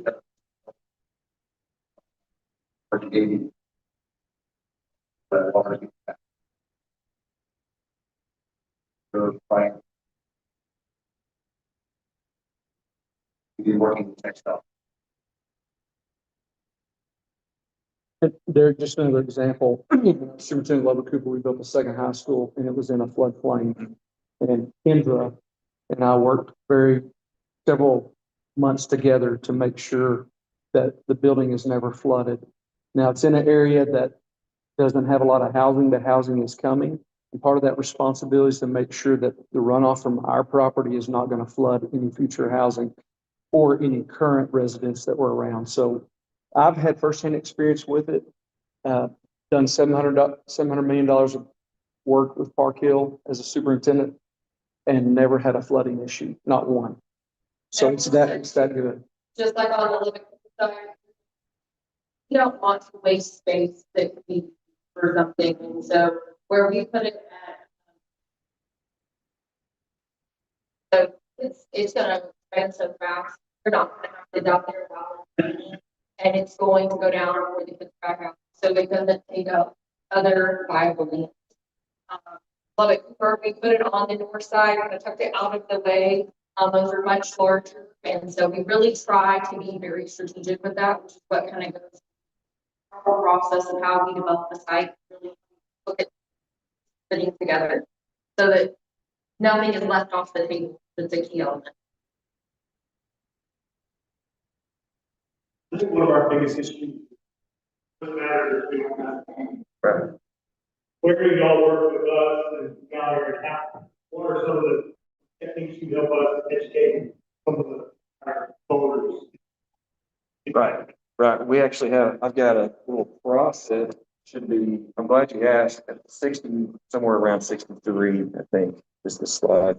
So first off, we use a structured process to get community input. This is a good graphic. So we always try to help them understand what do we have now, where do we want to go, and then how do we get that done. So you saw one graphic earlier about a communication style we have with folks, but down at the bottom, it kind of tells you this is a 6-meeting format. You know, we work very closely with citizen committees. So you're going to have us more like in Marion County, we were at every meeting with them. So we presented our facility findings so they would understand what the needs were. We worked with the citizens. You saw one picture, I think, of us working with the citizens group. So we're going to work with your educators to get feedback, and we're going to work with the citizens. But I want you guys to know as board members, we're not going to run ahead of y'all. So we're not going to go showing concepts, things like that haven't been seen. You're going to see the facility assessment first, which I know they've worked on. You're going to see some of these concepts that we were developing in a direct process, like Keith was talking about, before we show that to citizens. So it's kind of a tiered structure. We once we get into the graphic, we work closely on the cost. So I mentioned that we have a whole module that we do to help educate people on cost. Really, really important. We do peer benchmarking of square footage so that we can see who else does the same or what size are we building so that we right size what we're doing for you guys. But we also show kind of the area costs and where other activity is. So that helps educate the citizens about the cost. And then, like I said, we do all the communication things. And so we, in Marion County, we developed the graphics, and I wish I would put Baker's sketch in, sorry. But we can help people visualize, just like you were seeing there, what the improvements could be. People want to know what that is going to be. But we also work to help get the word out during the bond process. So we do from start to finish, and we work hand in hand with your team at Gallagher. Let me add to that, there's going to be clear, open, honest communication and multiple different solutions for the community to look at. And we're not going to tell you or the community what we're going to do. You're going to tell us what you want done. And our job is to marry your dream with the cost parameters that we have and work through that process so the community buys in. And you can't do that if they think something weird is going on behind the scenes and some architect is trying to get some certain pet thing done. That is not who Park Hill is. It's going to be what you want, the way you want it done in terms of your community. In O'Donnell, we had, like, when we did we'll do a prioritization session. As you can see, we had a community feed. Everybody came in, much like, I mean, y'all are having a meeting next door. They're having a revival. It's the same kind of, we'll have folks in, feed them, and then go through the project. And it's that meeting 6 really great because it's fun. People get to sit around the table with each other. But we go through the prioritization with the community, and then we do I'm not going to use the acronym right, but basically we do a SWOT analysis of the bond package when we're doing it. So the community members who've been involved in that process the whole time, if we don't have good answers to go out, they've been involved in the process, they know we need to vet some things out, where we need to work on communication, what to push out to folks. But I know there's also different ways of communication. All of our graphics now we kind of put in a phone or meme type format so that it can be distributed easily. We'll work closely with Allison.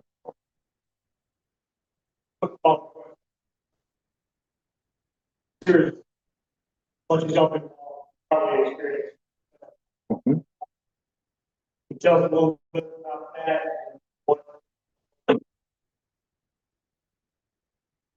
Yeah, I was showing that one and out. So it depends on whether it's organized opposition and things like that. We had one the first time in Alpine that failed.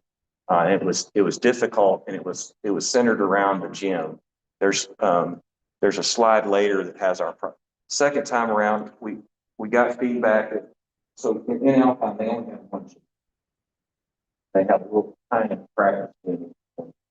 And so when the citizen committee was reading, they wanted to have a second gym. Well, we included that in the bond. That's something the community thought we didn't have enough. Second time around, we put all of the options in. But we told them how much in cents it was. So this $4 million, it was another 2.5 or 3 cents. And then the citizens committee was like, no, we don't need to put that in. It's for it. So we didn't build another gym. And when you do see that really learned a lesson about but showing people the impact of see the broken down pieces of the problem. So I think that's learn that lesson. You know, typically when something it's very important. I don't keep it speak this about getting your staff involved and how that happens. So you might speak a little bit to that. Well, and I would tell you that when I've seen bonds fail, it generally is regard to misinformation, lack of trust, either the superintendent or the board, or the outside architecture firm comes in. There's not a relationship with it. So when we to comment leaders, but also teacher groups, administrator groups, and even student groups. If student groups talk, they will tell them, look at what schools are look like, what our stadiums will look like. We've done that. We've had great success. And you're just going to see who we are. We would be working for you. You're not working for us. Hamlin community, we're not telling you what to do. We are listening to you guys, staff, the board, and parents, and to the students to bring a package that works. And that, it's not a guarantee. I mean, you never know how communities involved, but if you get staff and their spouses, the board and their spouses, and you get kids whose parents get excited about it because kids are excited, and their spouses vote for it, have a lot of success. In Littlefield, the students were wanting a new band, you know, they were going to travel and do band competitions and they like, why can't we have a band hall like X, Y, or T? And I think that they were a big reason, speaking of how the students got involved, they got people mobilized to get out because of the didn't have a band hall. I really appreciate that. And also, and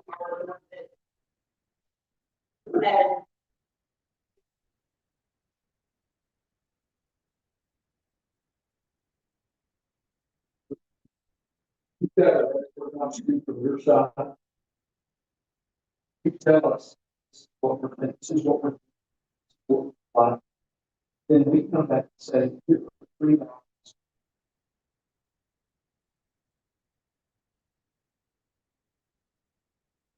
Cut down or add to whatever. We can come in and give you all this.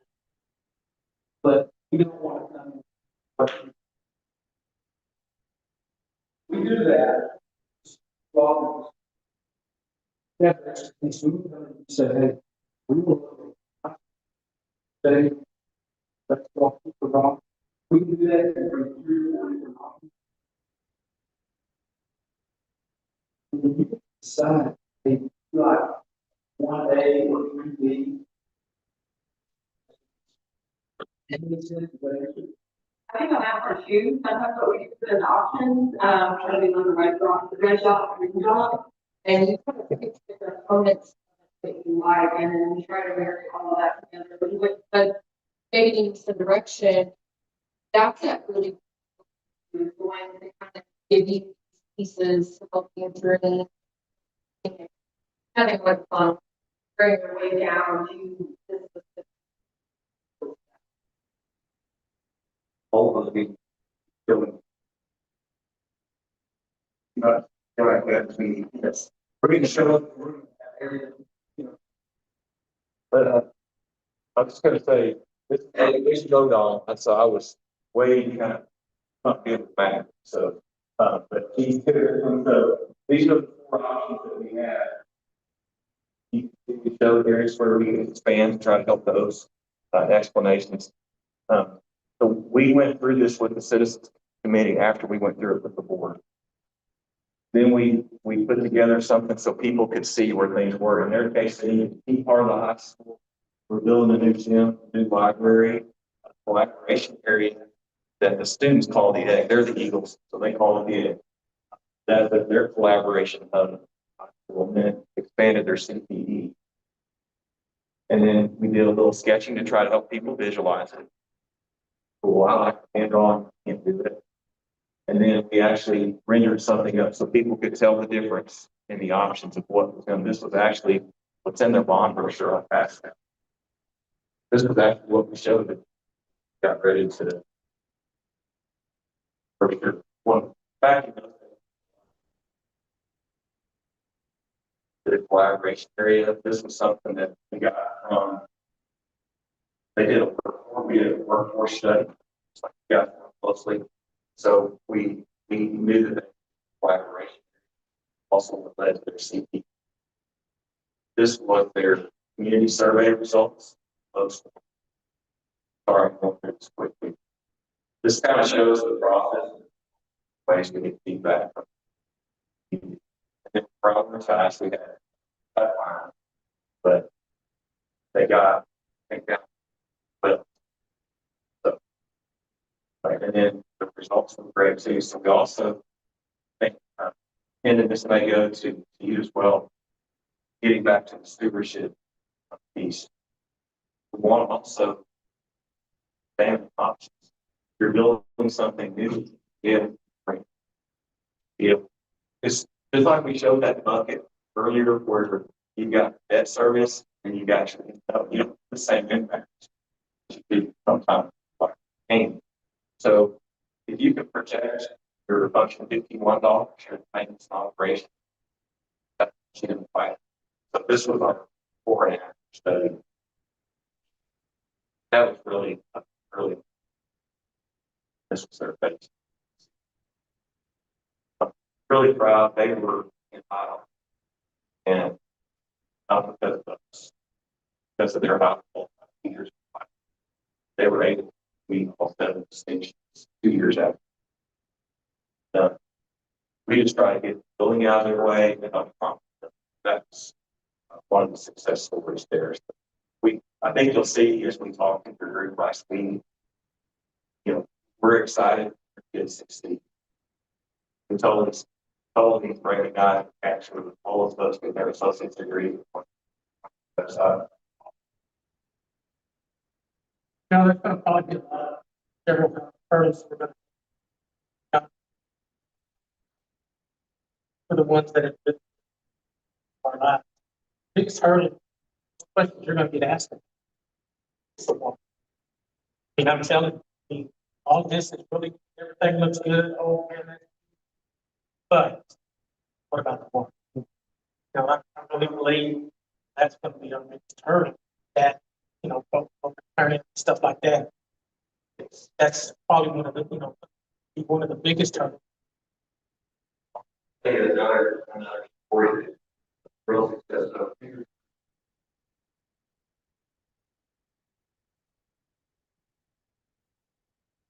folks that are role is we actually don't have the slide. The meeting, one of the guys gave you guys their. So that's what the whole thing. And actually ran far overflow for cross. Not the same. But we had a gentleman, personal trainers team that worked. He actually did a high quality where we were able to show, right? It's like a doctor to show people how far he can do it by storm.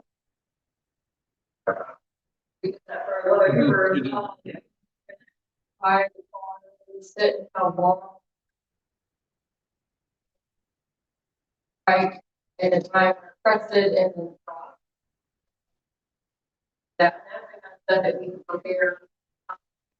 And Bless you. so that get back and what that is. But Sherman, to your point, we can show all that, but until it's done and they see that it's not going to impact, that's when they'll believe. But it is, I've lived it. I understand the concern. And I'm just telling you, we have the expertise in-house to prevent that and to communicate that to the community. I think that's a really easy impact. I think you guys are and we need to come. That's going to be one of those things we need to come. Sometimes it's about this. Very areas where they need. Sometimes it's about looking. So I think for us, we might have that meeting format only of friends. bringing in. About that plan to be. You kind of see, you've seen some extra slides in your decks. Enter a brand. Get after the range. Like I said, out the door, they were really interested. They were just going back and forth. And so I think you can see that. Well, and I was gonna say, I've had community. And like Rick said, we posted up with our boards and we are physically present and questions. And explain. Basically to let the community heard is one of the biggest things, that they know that we are taking note of it, we are, being aware to really work on those situations and to not just take.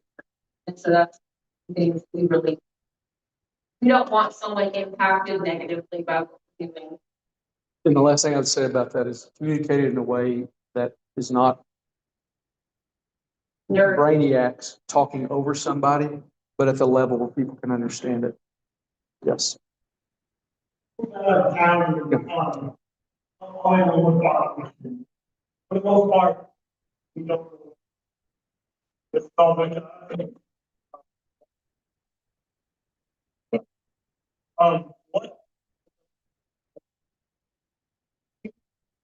What kind of follow up? I stuff back. Why? Want to start? I will. If I'm sitting there seeing number one, I'm looking for honesty, clarity. Trust. And I'm looking for someone hard, someone sitting. We've got people who do it. You will. People get time to speak. You got a lot. Really tired of all the possibilities that we will present to you and decide, hey, you like the option. We have a client that we did 14 different scenarios for. You're going to want that, and then yet you're also going to want someone that can guide you. And I personally care working with each of these. And whatever I figure not, we're people, we have sex values. We're on cotton. We are West Texas through and through, big country through and through. We understand small communities. We have want to do it, push it forward to it, or just gap it back. Yeah, I was hired 2007. We were pretty much same time. And then when he became superintendent, we got and worked almost myself project. And then when I heard that the parking lot hired, I said, good, I'm gonna be able to push back on him now. And now I'm gonna get this around. Because he's giving me grief for but now I don't think they do that and push him around. But I respect him too much, but we exactly what. If you need to look for somebody that you're going to, we're going to be here a lot. I mean, and you're going to see it a lot. We like I said, 20-year warranties. We'll be here through that, but turf is an 8-year warranty most of the time. And for tractor 5-year warranties, and I still go visit those schools every single time. I did Millsap 2 years ago, and I still go down to see their chart. So you're going to see us quite a bit. Last thing I'd say, I think what you get with us is the feeling of smaller firm, very personable. Whether it's about training and sport presentation. But I think we're a coordinated team. We've got experience also working with the construction department. I think that means a lot. We have a good case for it, just getting to the point of contact. got experience past. So we know we complement each other. That would be what I would say. Feel like, you know, all resources. And I want to add, like, y'all, and we want to be there. So that is one thing we don't want to shy away from that. It doesn't go well. We're gonna be in it, in the mud, helping you figure it out, like something that can go. Right? Okay, so this is Construction versus construction manager at risk. Right. So both construction manager, basic construction manager risk provide to start over early and provide break packages. So, CMA arms, one of the things with CMA, when they do that for, you know, guys, I think one of the things we see all components, you see the full components. I think that's one of the, and you can see that with CMAR as well. But their process is both the office. And they all markups and everything are right there. What we've seen is that when you think that one benefit is to have mixture of smaller and large projects, CMA can be used for big projects really well. Like, now, no, like, yeah, wiring, like, you were going to keep for a lot of that be the project.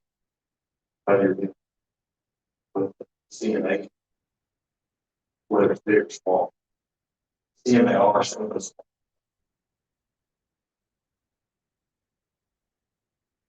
That is speak for everybody else, but we've got experience both ways. I think it's a break. So, main thing is that you have that build your project and what's the relationship.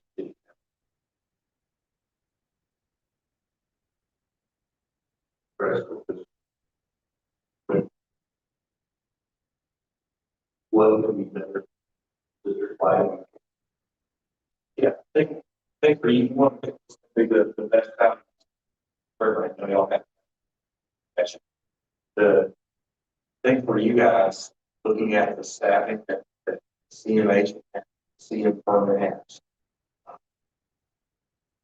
with the talking about the why would you pick one over the I've seen in the 20 years that the team are used to do a lot of things. All of a sudden, you used to be able to give plans at 30%, 60%, 90%. They would give you back detailed costs, and they would come to all of the design meetings, show up and more of the time. And I think with the agent, be there, we can give them plans, and they're going to give you a detailed cost. 30. I mean, but the CMAR will do that. So the CMAR used to be the way, but more and more, I just don't know that it's worth the cost that you're going to pay for the services that they provide. So I think the agents could be there on the side and be there on our side. We can work as a team. So not a one thing that was really rural. But you can tell I think fun. We appreciate you guys coming in. Thank you.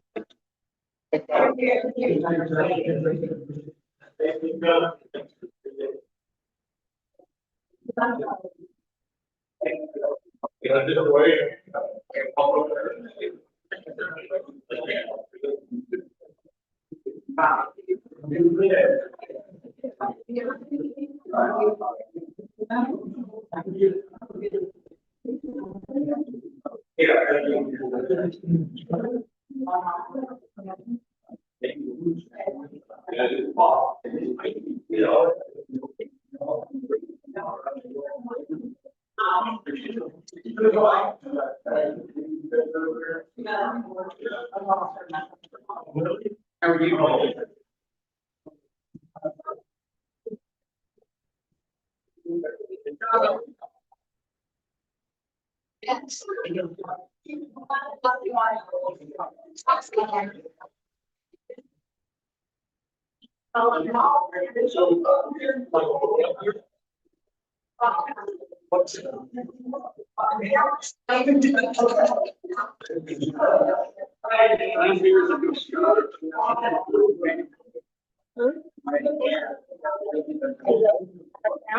Tonight.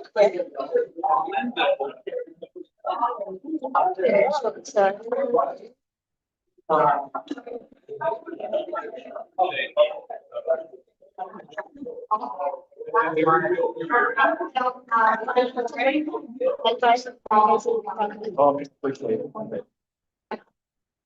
Had all my confidence. About to Greg Cal.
So 6 point. They're on. So. Gonna be kind of awkward with one meeting, but. Far away. Did you want me to? I need something. Wait a minute.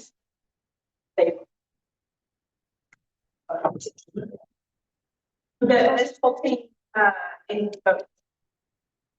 I just wish we could take some. Take some. Yeah. I really like the second they were good, but I like the first one. Because they seem really big on preparing for them. Well, I like to go second. So. Everybody, I actually so, everybody came in. What the fuck? For a. And we did that. Visual relation. What, so they had, the first one. When I said I wanted to do it, but So if we were to go with the second, how would, They have a communication, not a direct person, like that team has have these big, but they work in with Gallagher. And you can kind of speak to it because y'all don't hassle too, when you were the superintendent, so he can also speak to that. He just, y'all had him, what, 2024? 23, you were the superintendent. So how hard was it to get that one? We want 5 minutes. one thing I did want to point, and they pointed this out, because we were like, wow, we had 100% pricing for their customers. I mean, they didn't mention all the people that are not their customers, because their bond did pass. They pointed that out. So they didn't mention all that. because that's what I wanted to say. Like 60. That's like, what is it, 60 patients. But with that, what's this? It's 100% of their customers pass. They don't become, they technically, they don't get paid or, they don't become on your team until the bond. So like, they wouldn't count us the cut. And they were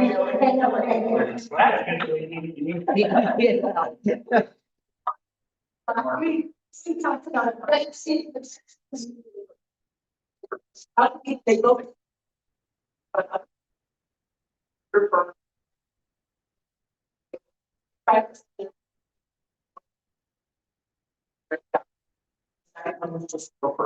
I don't see, yeah, that's my thing with Parkdale, I feel like they're way more personal. And first, it's locked up and shows it.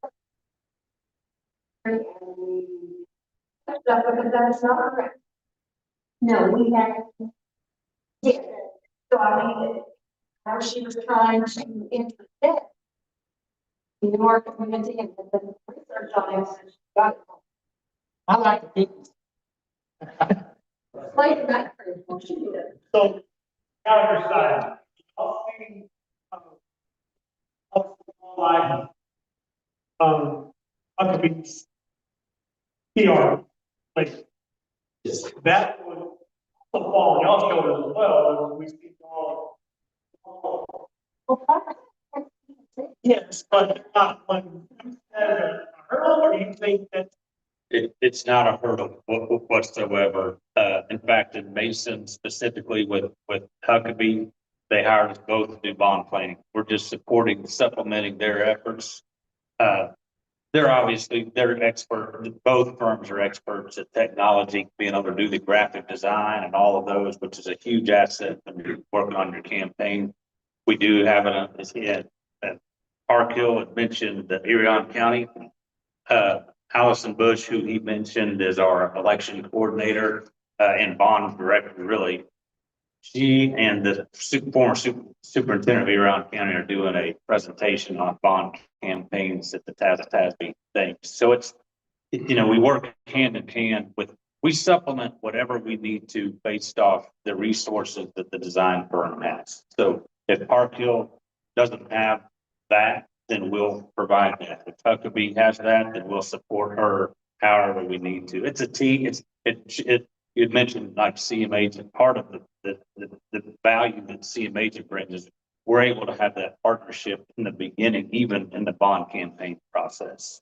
So we truly just supplement. We have a deep bench of resources and we supplement wherever we need to. And so that's where nothing. I think we have a great team, but can they connect to our? They're gonna be in that team. I mean, that's the team. This man. And so I've been there and I wondered, do they really understand? I like to park in the business, all really smaller. I think. I just felt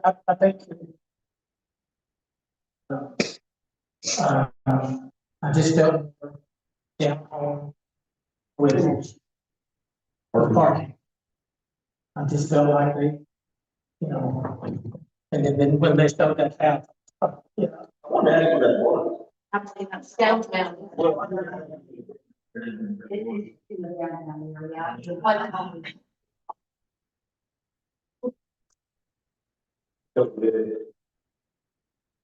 Recently, happened in the and what they said, and I wrote down, we listen. And that's what I heard over and over. Several times. It was, like, whatever they wanted, whatever they suggested, whatever. They were anything but that, over and over. And getting that. What they want. Are you? I don't know. It's got to be volunteer versus cool, but yeah, none of those.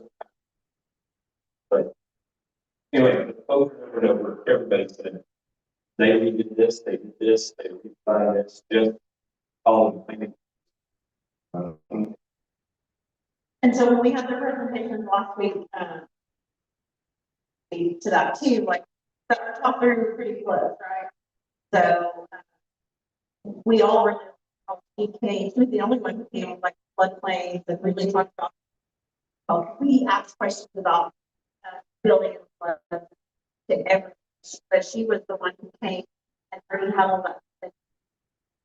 So for us, we know that's gonna be the most important thing community can talk about. When I introduced it to the teachers, that's immediately what they said. And so just that part work, their presentation's not as flashy. We talked about this as the we did not guys, but those are also larger reports. So the quality is a good time. Like Park Hill does lots of schools, right? I mean, especially in the country. So their specialty is CTE, high school, ag barns, and all that kind of thing. So that's things that really, not that they can't do it, but that was it. That's what was really was that piece because she was a voter. So we liked that. And so, and they can speak too of what they liked and didn't like. So, Lot to hear your opinion. I was speaking, but I've worked with Park Hill before, and you guys will love it. It's very thorough. They don't rush me through anything. It was a lot of getting to see what they do if this team follows the same process, which one of the slides I've seen that before. It's just very good. Like we're going to make sure what you guys want or what our community wants is what's going to be put out there. They'll give you many options, and you choose this piece and this. They have no problem going from over and over and over. Make sure it's right for us. I will say, and they can attest to it, I mean, my top choice last week was Huckabee. But as I was sitting here and I was listening to the Park Hill individuals, they really stepped up their game, big time. And I like that they came with some drawings already in terms of like what it could look like. Kind of talking about like that raised walking area on a potential football, stadium.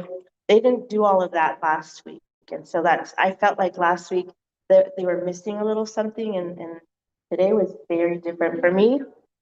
Because I'm sorry? Yeah, because, yeah, no, and mine was Huckabee, but I can tell you, I mean, today's presentation really was very different. I thought that they listened, like, in regards to it, they kept saying that, but like today they definitely put that into full effect. They really took back whatever, questions we had for them, and we saw it today. I think the lady from Huckabee is a rock star. She may have missed the food bank thing, but her knowing who votes and what's going on, she did a lot better job last week explaining that whole process. Like we got Tennessee football team, like she was draft that team. But I do know Park Hill's process is really good. Keith Bryant, the guy that talked a lot from Park Hill, the superintendent from Upper Cooper, he's a real deal, and I think he's very reliable. But I think the superintendent from South Lake Carroll that Huckabee has is very good too, and probably has great experience with this too. But so I would listen to them. But I think in my previous world I lived in, I've talked to a lot of people that sit in your seats about the bond process. And I think the biggest surprise that most of them got was travel expenses. I shared with listeners last week, my last district, they did like a local project. They had these architects alone. We have a plane, just fly down and see, just let us in. We got to build their jet A fuel. So I think travel is, a lot of it. And I think that's something to consider because, like I said, talking to people in your seats, like, man, we did not realize that's the bond. The architect fees are just to get them from the location and see us. That may not sway you, but I've heard of that.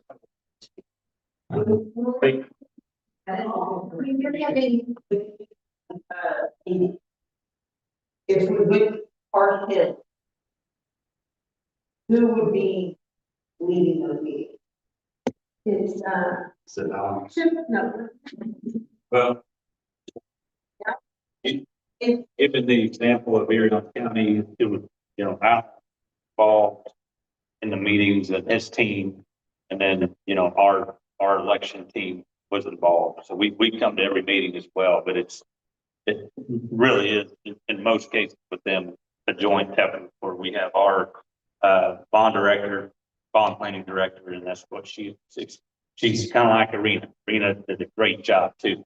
I'm with you. She does an amazing job. Huckabee does an excellent job at their bond planning. They just flat do. They've got a lot of history.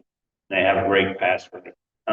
But Park Hill, like I said, with them, we just supplement. So we're a little bit more forward facing, especially in the committee and the community meetings and community engagement.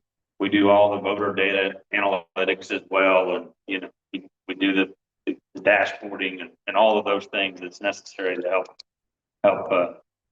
you know, create, heighten the awareness of the bond, but also create the messaging.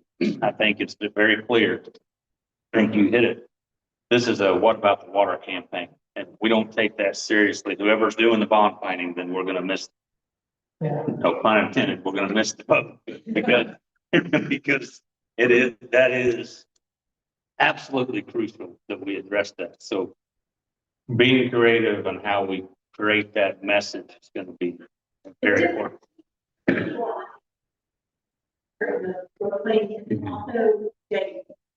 Yes. Oh. Yeah, Jake. Financial advisor. Yeah. Jake Lawrence. Yeah. And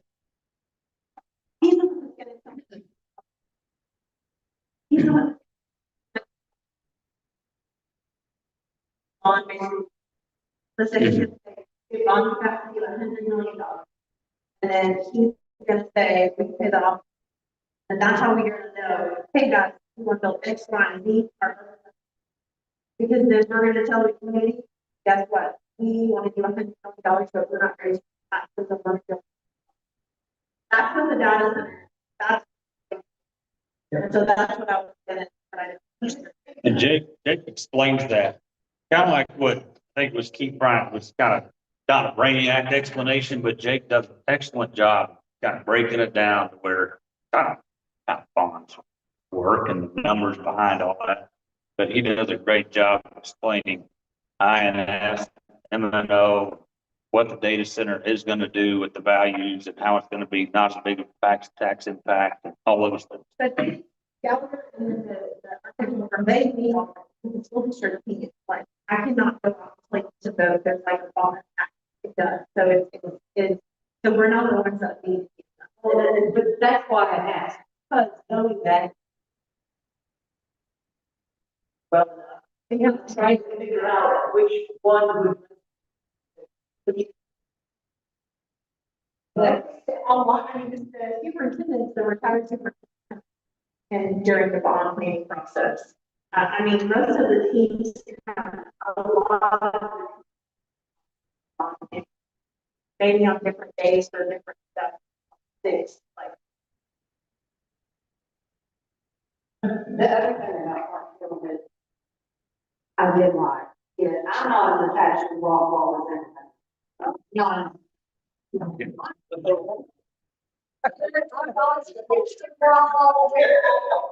But I will say that they did impress me about the fact they incorporated that into. And they made it, and that is. I don't think it would be such a hard decision. Yes. And nothing against, I don't think it would be such a hard decision. Mark, you don't have. That. Absolutely. Yeah, I'm not, that's what I'm saying.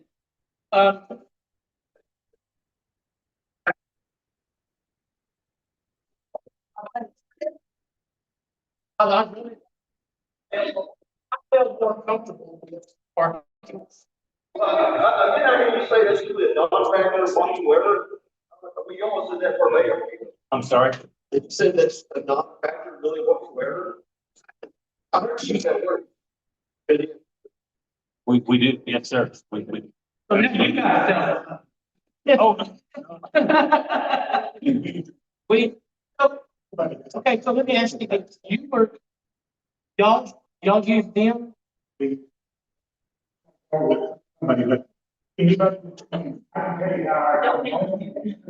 Yeah, you can use that. And then, and everything was great. It was.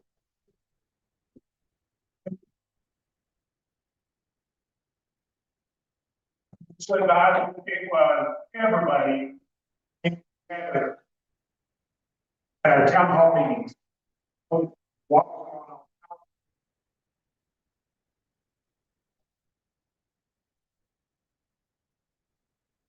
on? Steve, I'll tell you, I think they're bond group is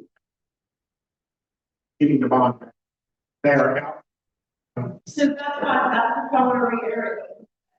Mason, I company for the last, and Gallagher. This Gallagher, it says they are a specialty, they just didn't have the one. So that's why, we had long discussions about that, but, I have to go with you, I feel more connected with knowing that I see them all the time. Trust them, and I can trust daily work. Listen. Okay, yeah. Can I say, I'm not, stop me, but I think we're just gonna talk. We're on 6-8, right? So, my friend.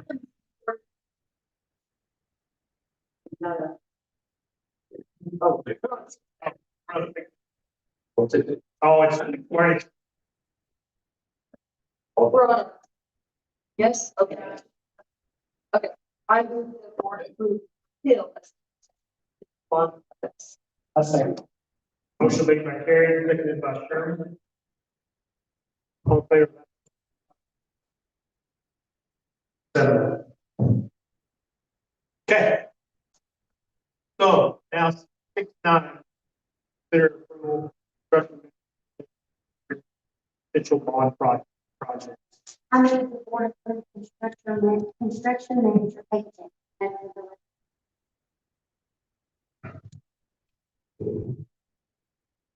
Motion made by Jennifer. Second.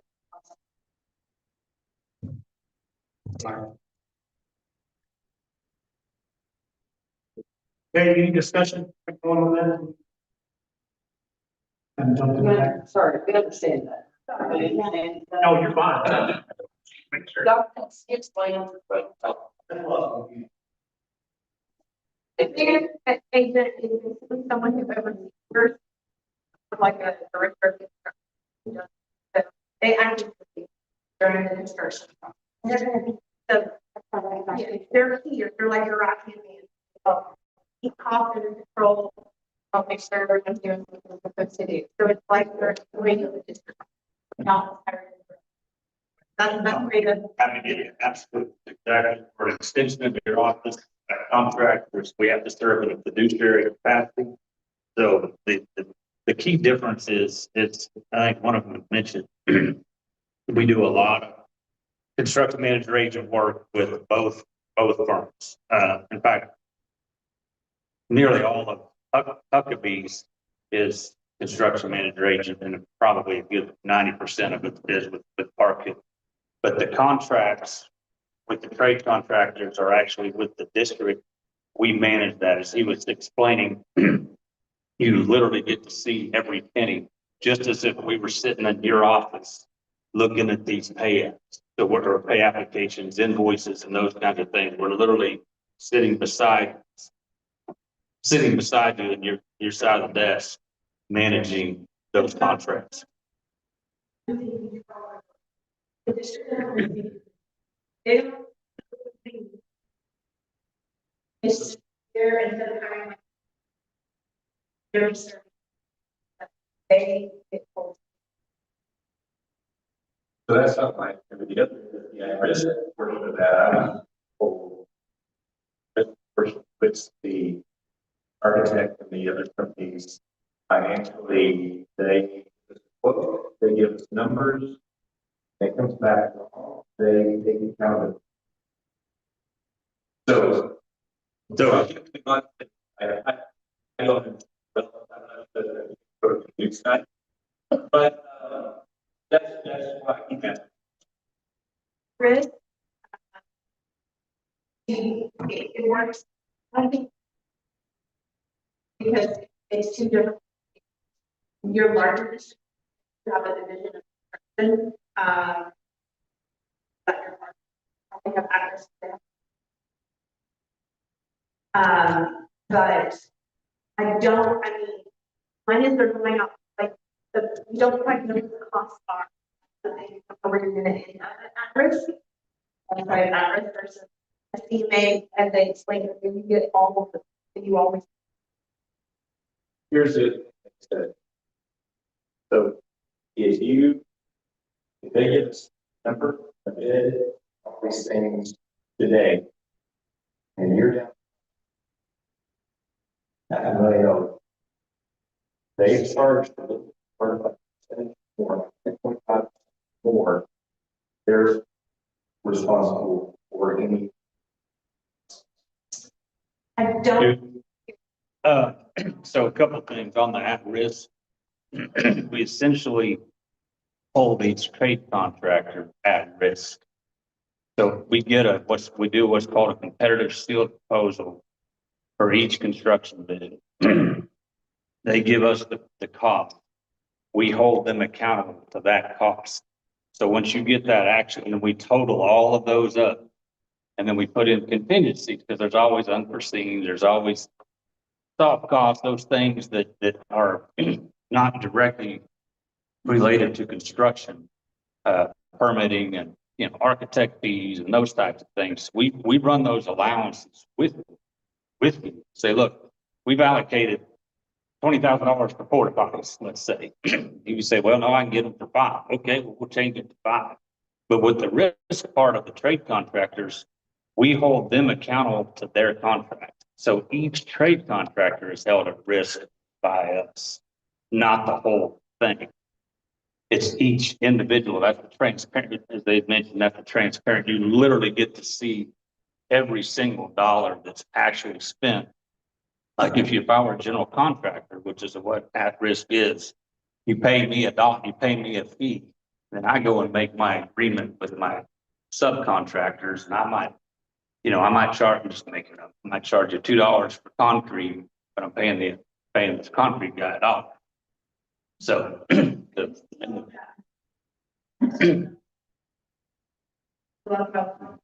That is more. The second piece is they put in already, let's say, for bond.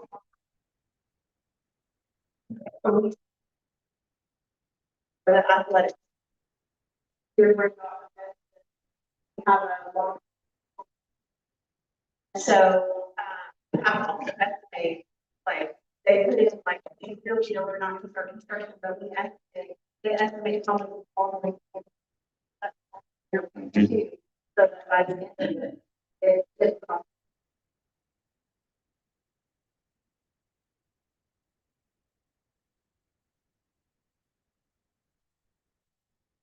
It's high. we estimate. So what we do is we establish a budget and no one knows the actual costs until you bid it. So now it's taking historical data. Our team, we have 456 estimators in our company. So we have good, strong data, both geographical and national. So we'll just help create those budgets. Ultimately, it's your budget. If you say, I think we can do it for less, okay, let the budget, just what kind of decisions do we want to make later? If we put in a lower budget and if it comes in higher, then we'll make a different decision than if we were put in, a more conservative budget that comes in lower. Those are easier decisions to make. But at the end of the day, it's still your budget. We give you the data on which we build the budget on, and then you make an educated decision. It truly is like we are a part of your office, and we are the ones that are saying, here's this is the data. What would you like to do? And same way with trade contractors. We don't have a set group of subcontractors. We publicly bid everything. You guys get to see every single bid. And then if, you don't necessarily have to hire them just based off price alone. Maybe there's a trade contractor here in town that might be a couple dollars higher, but they're in the community, they're local, you want to support them, great. Then we just hire them. there's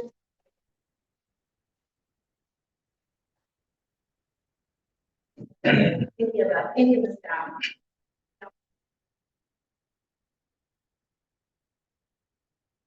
It seems like. And I'm not an expert. So, I mean, you know what I'm saying, like, no, you wouldn't want me as your agent or to get it done. Just because that's not my specialty, and I don't have a. But it's very transparent. with all. Because what will happen too is once you pass it off, then we will want to make sure you take all updates on things y'all on the website, constantly have all of our pages, all of our, once it all, one of our communication, all the way. Because we're gonna go off the good stuff. So if we pass the bond and we don't communicate anything to our stakeholders, they're gonna not have trust in us. They're gonna think we are hiding. Like, they wanna know where's the money, where you got. So it will have to be done. Before won't be told. Or it's just for now. Because we want to make sure people believe that. Thursday, everything has to be open, very honest.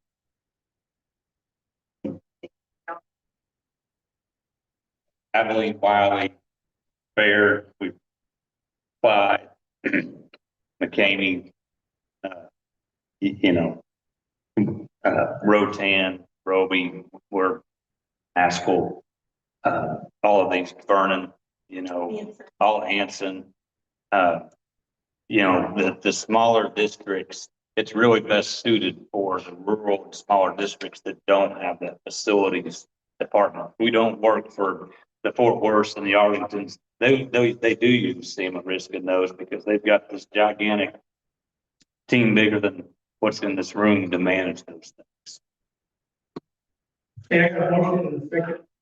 Motion made by second by Carrie, we're at the matter.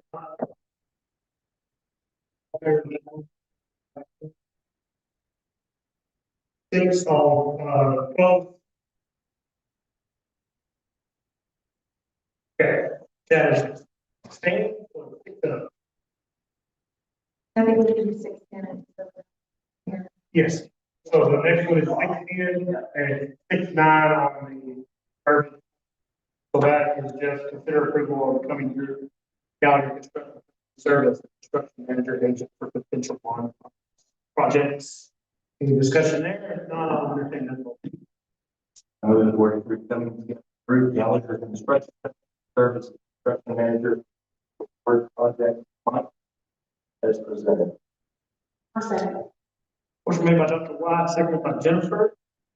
All in favor of that motion? 7. All right, so that is all taken care of. Thank you. Thank you. Thank you. Thank you, sir. Yeah, I do appreciate it. Thanks, sir. Appreciate it. I appreciate it.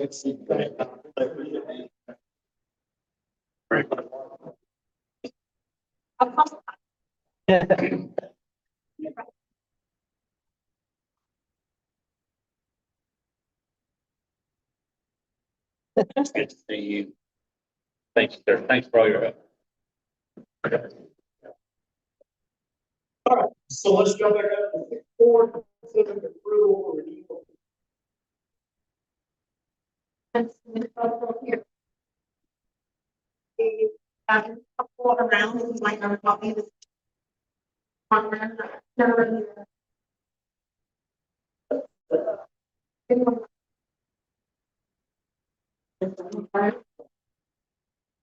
So you have the 15-page plan, which is the entire District of Innovation Plan that is proposed. It has been on our website for at least 30 days so that anyone can have looked at it, made any comments. We held a public hearing earlier today, no, from the community should. This is a one-pager just to kind of give you a brief overview of what our District of Innovation is. We first became a District of Innovation in 2017. And what a District of Innovation allows us to do is to be exempt from certain state requirements. So in 2017, we adopted this plan. We have to renew it every few years. So in 2021, we renewed this plan. We didn't make really very many changes from that plan. Same with this one. It's time for a renewal again. And if this plan is approved, it will last 5 years unless we want to make changes to it earlier than that. So if you will look down at the summary of local innovation exemptions down there in the chart.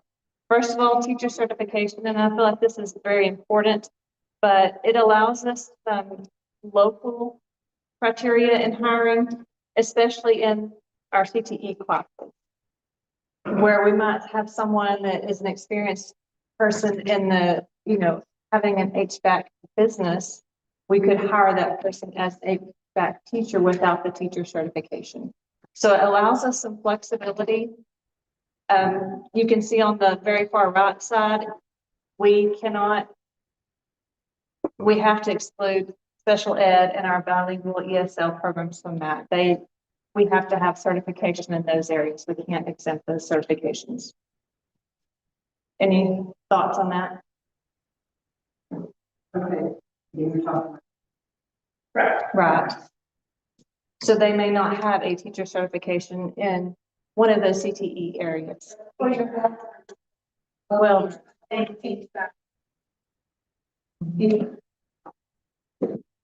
we have like.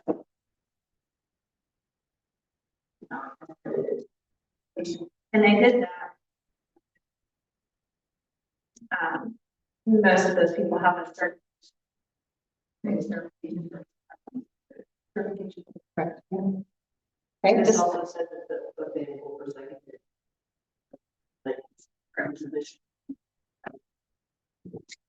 there are sometimes that we have situations, maybe at the very end of summer, where we don't have a 6th grade reading teacher.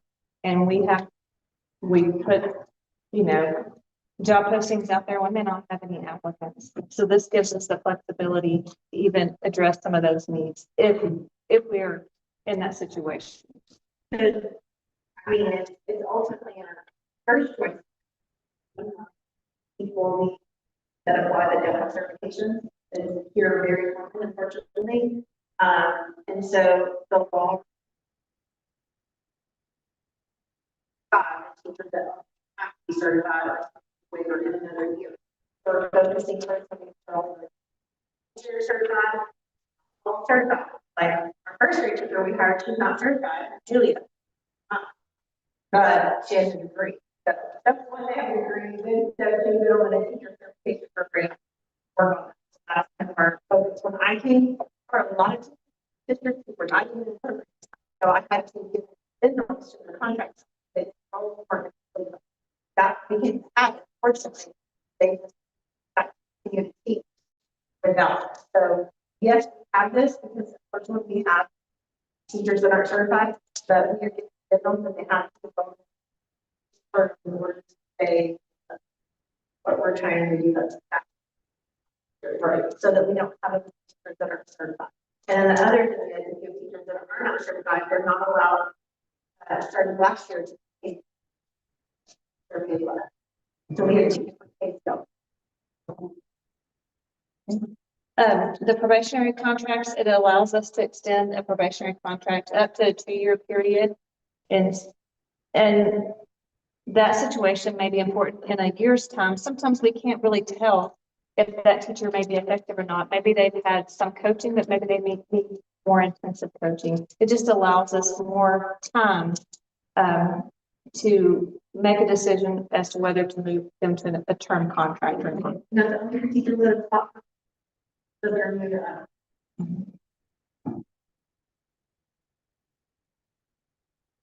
The third one is our service days. As educators, we moved our students to minutes several years ago. Students are required to have 75,600 instructional minutes, but we didn't change teacher work days. They were still by days, 187 days. We're asking for an exemption from that so that we can have some flexibility, because our teachers do work a lot of extra minutes a day sometimes. And we want to make sure that we don't have to pigeonhole them into a 187-day contract. It would not change their wages, just like with our current district calendar right now.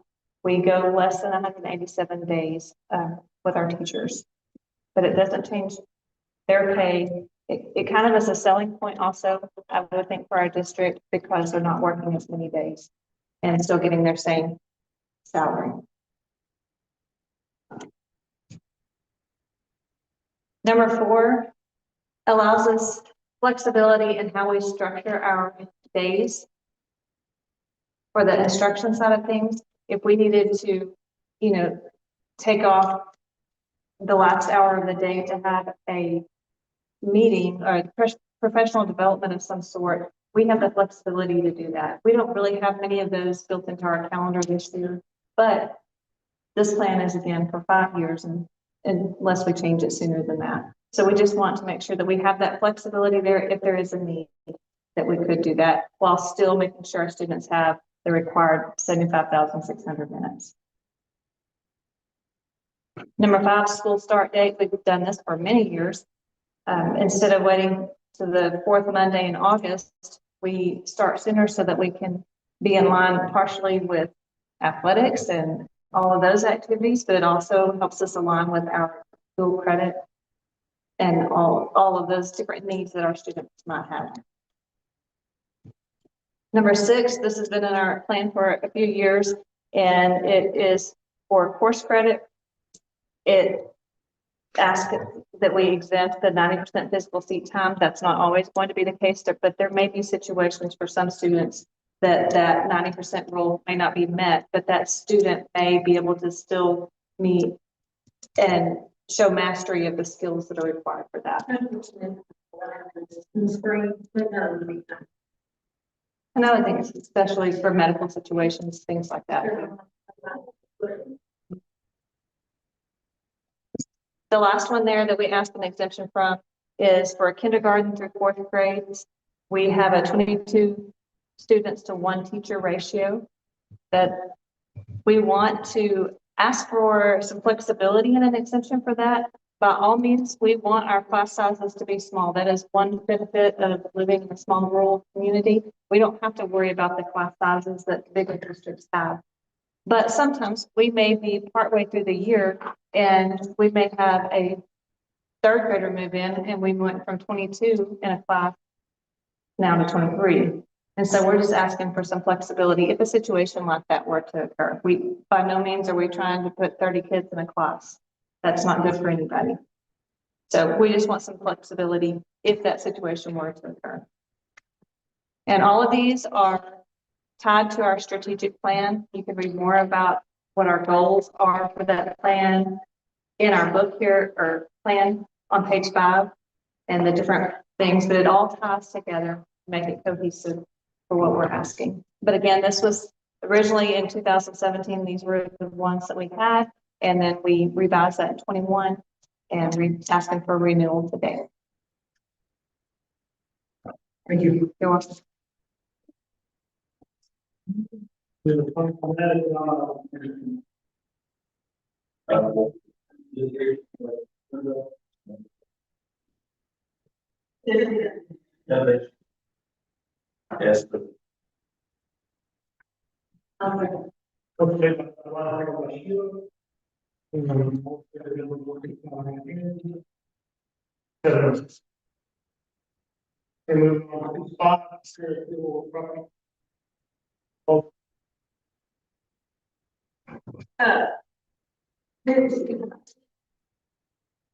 You can't hear me, but you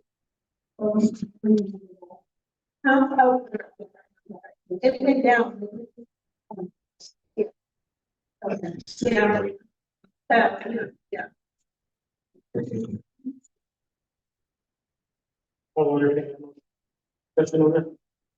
move the board approves public education association of Texas as the carrier for all online. But there, motion made by first, second by Derek, all in favor of that motion. So. Next. Section 8. So that's, our exception is that people are. So on the. So that's. That you, yeah. I would say for the annual renewal of the new compensation section. So 3 years. What's the other one? So. Maybe, and then, seven, the. Group annual completed compliance. Trustee Schwartz. So that's the parental rights bill, all of that wonderful stuff that, talking about. So this year it's new that we have to have a certification and I gave you with papers, just to let you see actually what it is. This is what I was looking at, I know you want to see. This is what I was looking at, the CBA, like this is approved, certified, that, the requirements, basically that we're getting permission to even see the council board, that will do any of those things. That, we would merge with contracted services following the law. But it's all of the House bill that we've been talking about. So now y'all have to also complete certifications. $5 video. Congratulations. Yeah. So that's part of the certification. The second part is we have to thought all of our staff that we have policy. So notify them in our handbook, and we notify them like email, and then there's handbook. So questions? I'm going to approve the annual completed plan for the meeting for 2012 and 2024. Second that. Jennifer, I'll send you that over to Colorado.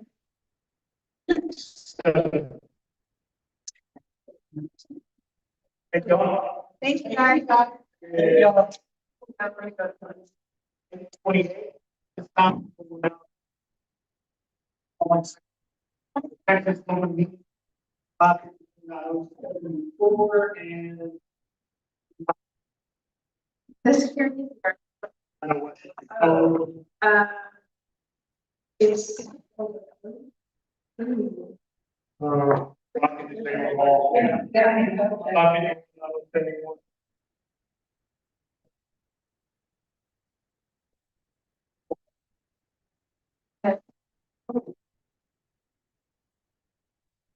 I don't.